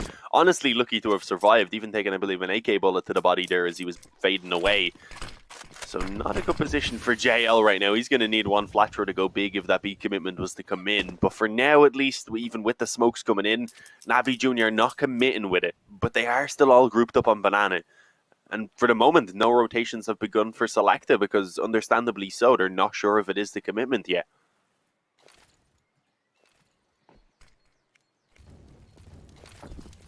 Let's find out. How does this go? As Onkar is coming in hot through the smoke, there's a bit of a gap in there, and they will use it. Bit finds himself the first, top of the second, and it seems to be enough. Edward actually spraying from deep CT. Now, actually, he's coming in from Banana. Apologies, I thought he was coming in from CT. Instead, from Banana, double already, and 3v3 ensues. Bit comes in to challenge Banana itself to try and make sure that the angle is covered, that the position is not compromised. Unfortunately for him, he gets caught, and in a blink of an eye, it's back to Toppa.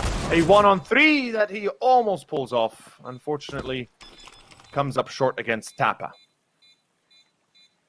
Wow, what a round in itself. What a quick back and forth. And I actually initially thought that the spray through the smoke of CT was Edward actually getting a kill, right? Because the timing was just perfect. We saw it at least from that standpoint.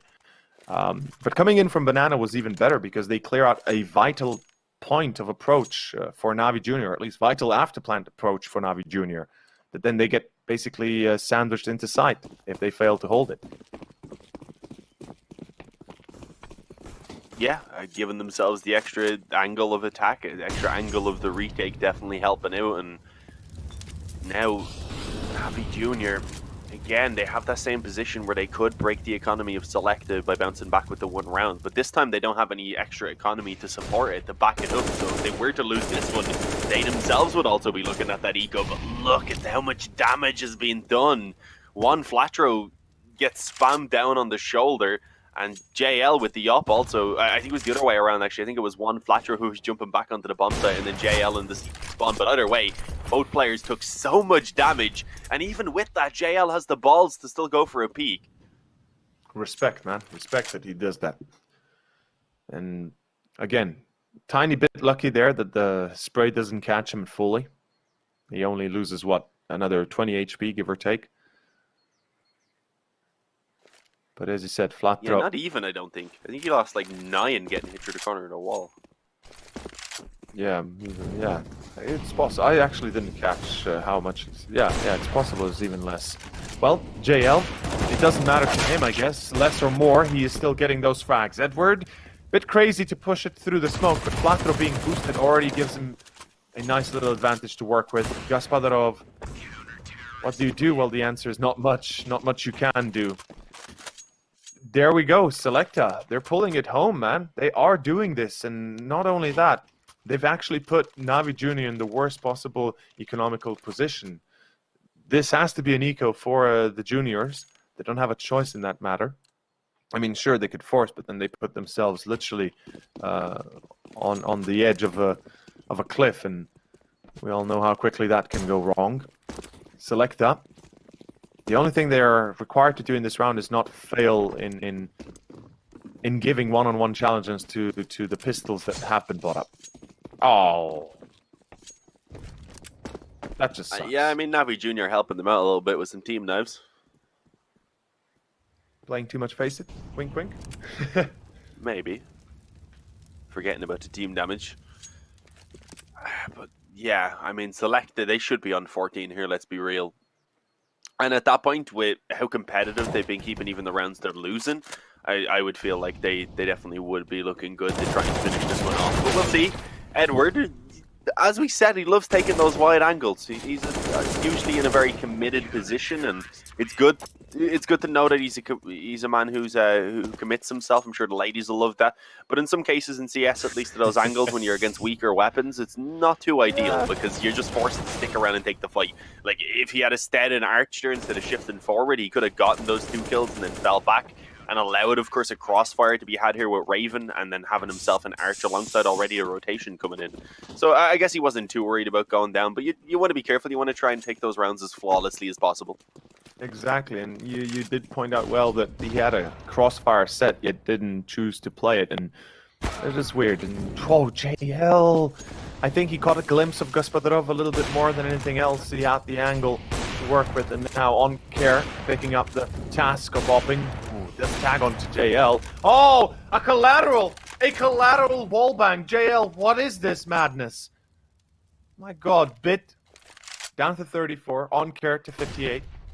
It's just crazy plays and just overall exchanges we're seeing. I mean, you always expect that with CIS CS. It does be crazy and entertaining, always. Never fails, but here we go. Do you know who may fail? It could be NAVI Junior, because at the moment, Sselectah up by a man, up by 5 rounds, and one off of that map and series.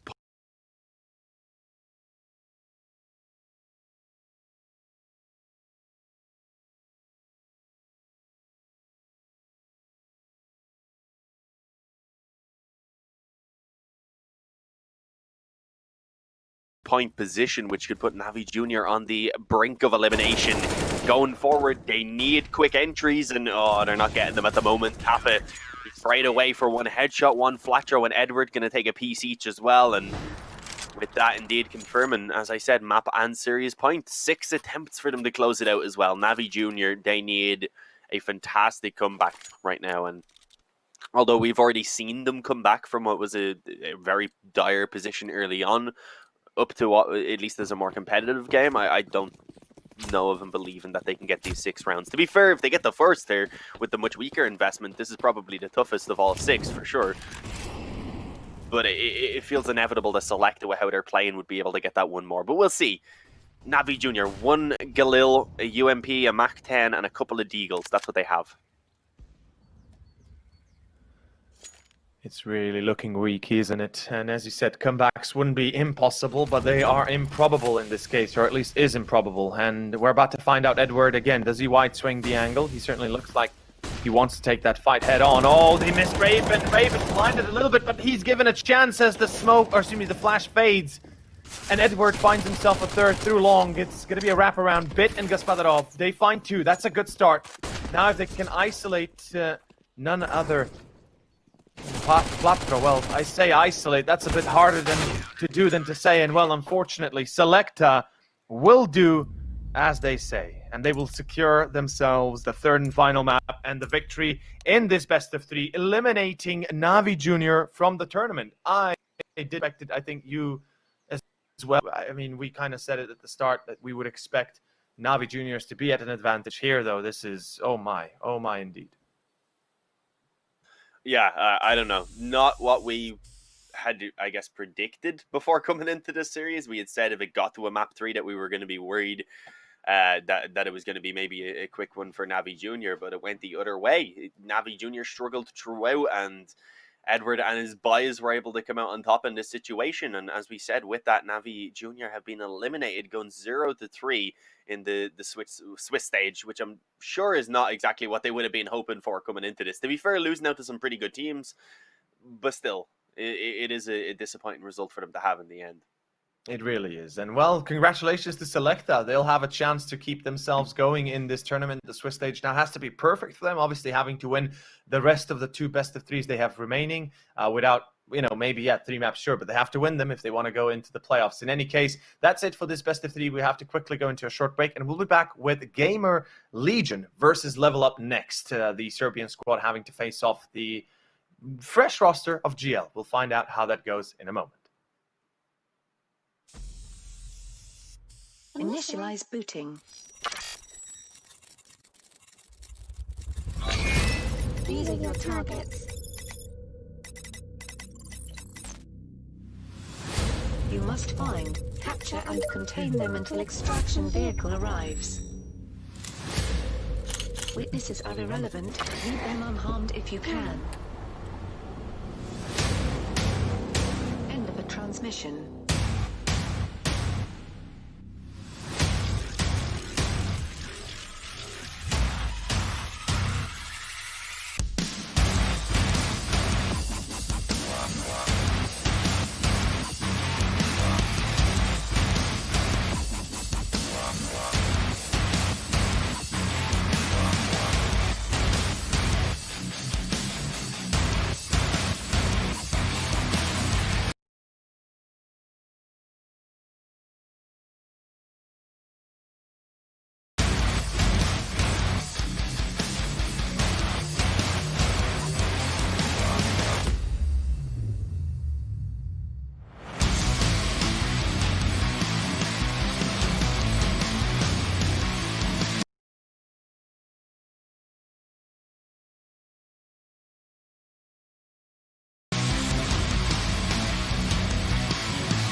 System online.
Initialize booting. These are your targets. You must find, capture and contain them until extraction vehicle arrives. Witnesses are irrelevant, leave them unharmed if you can. End of a transmission.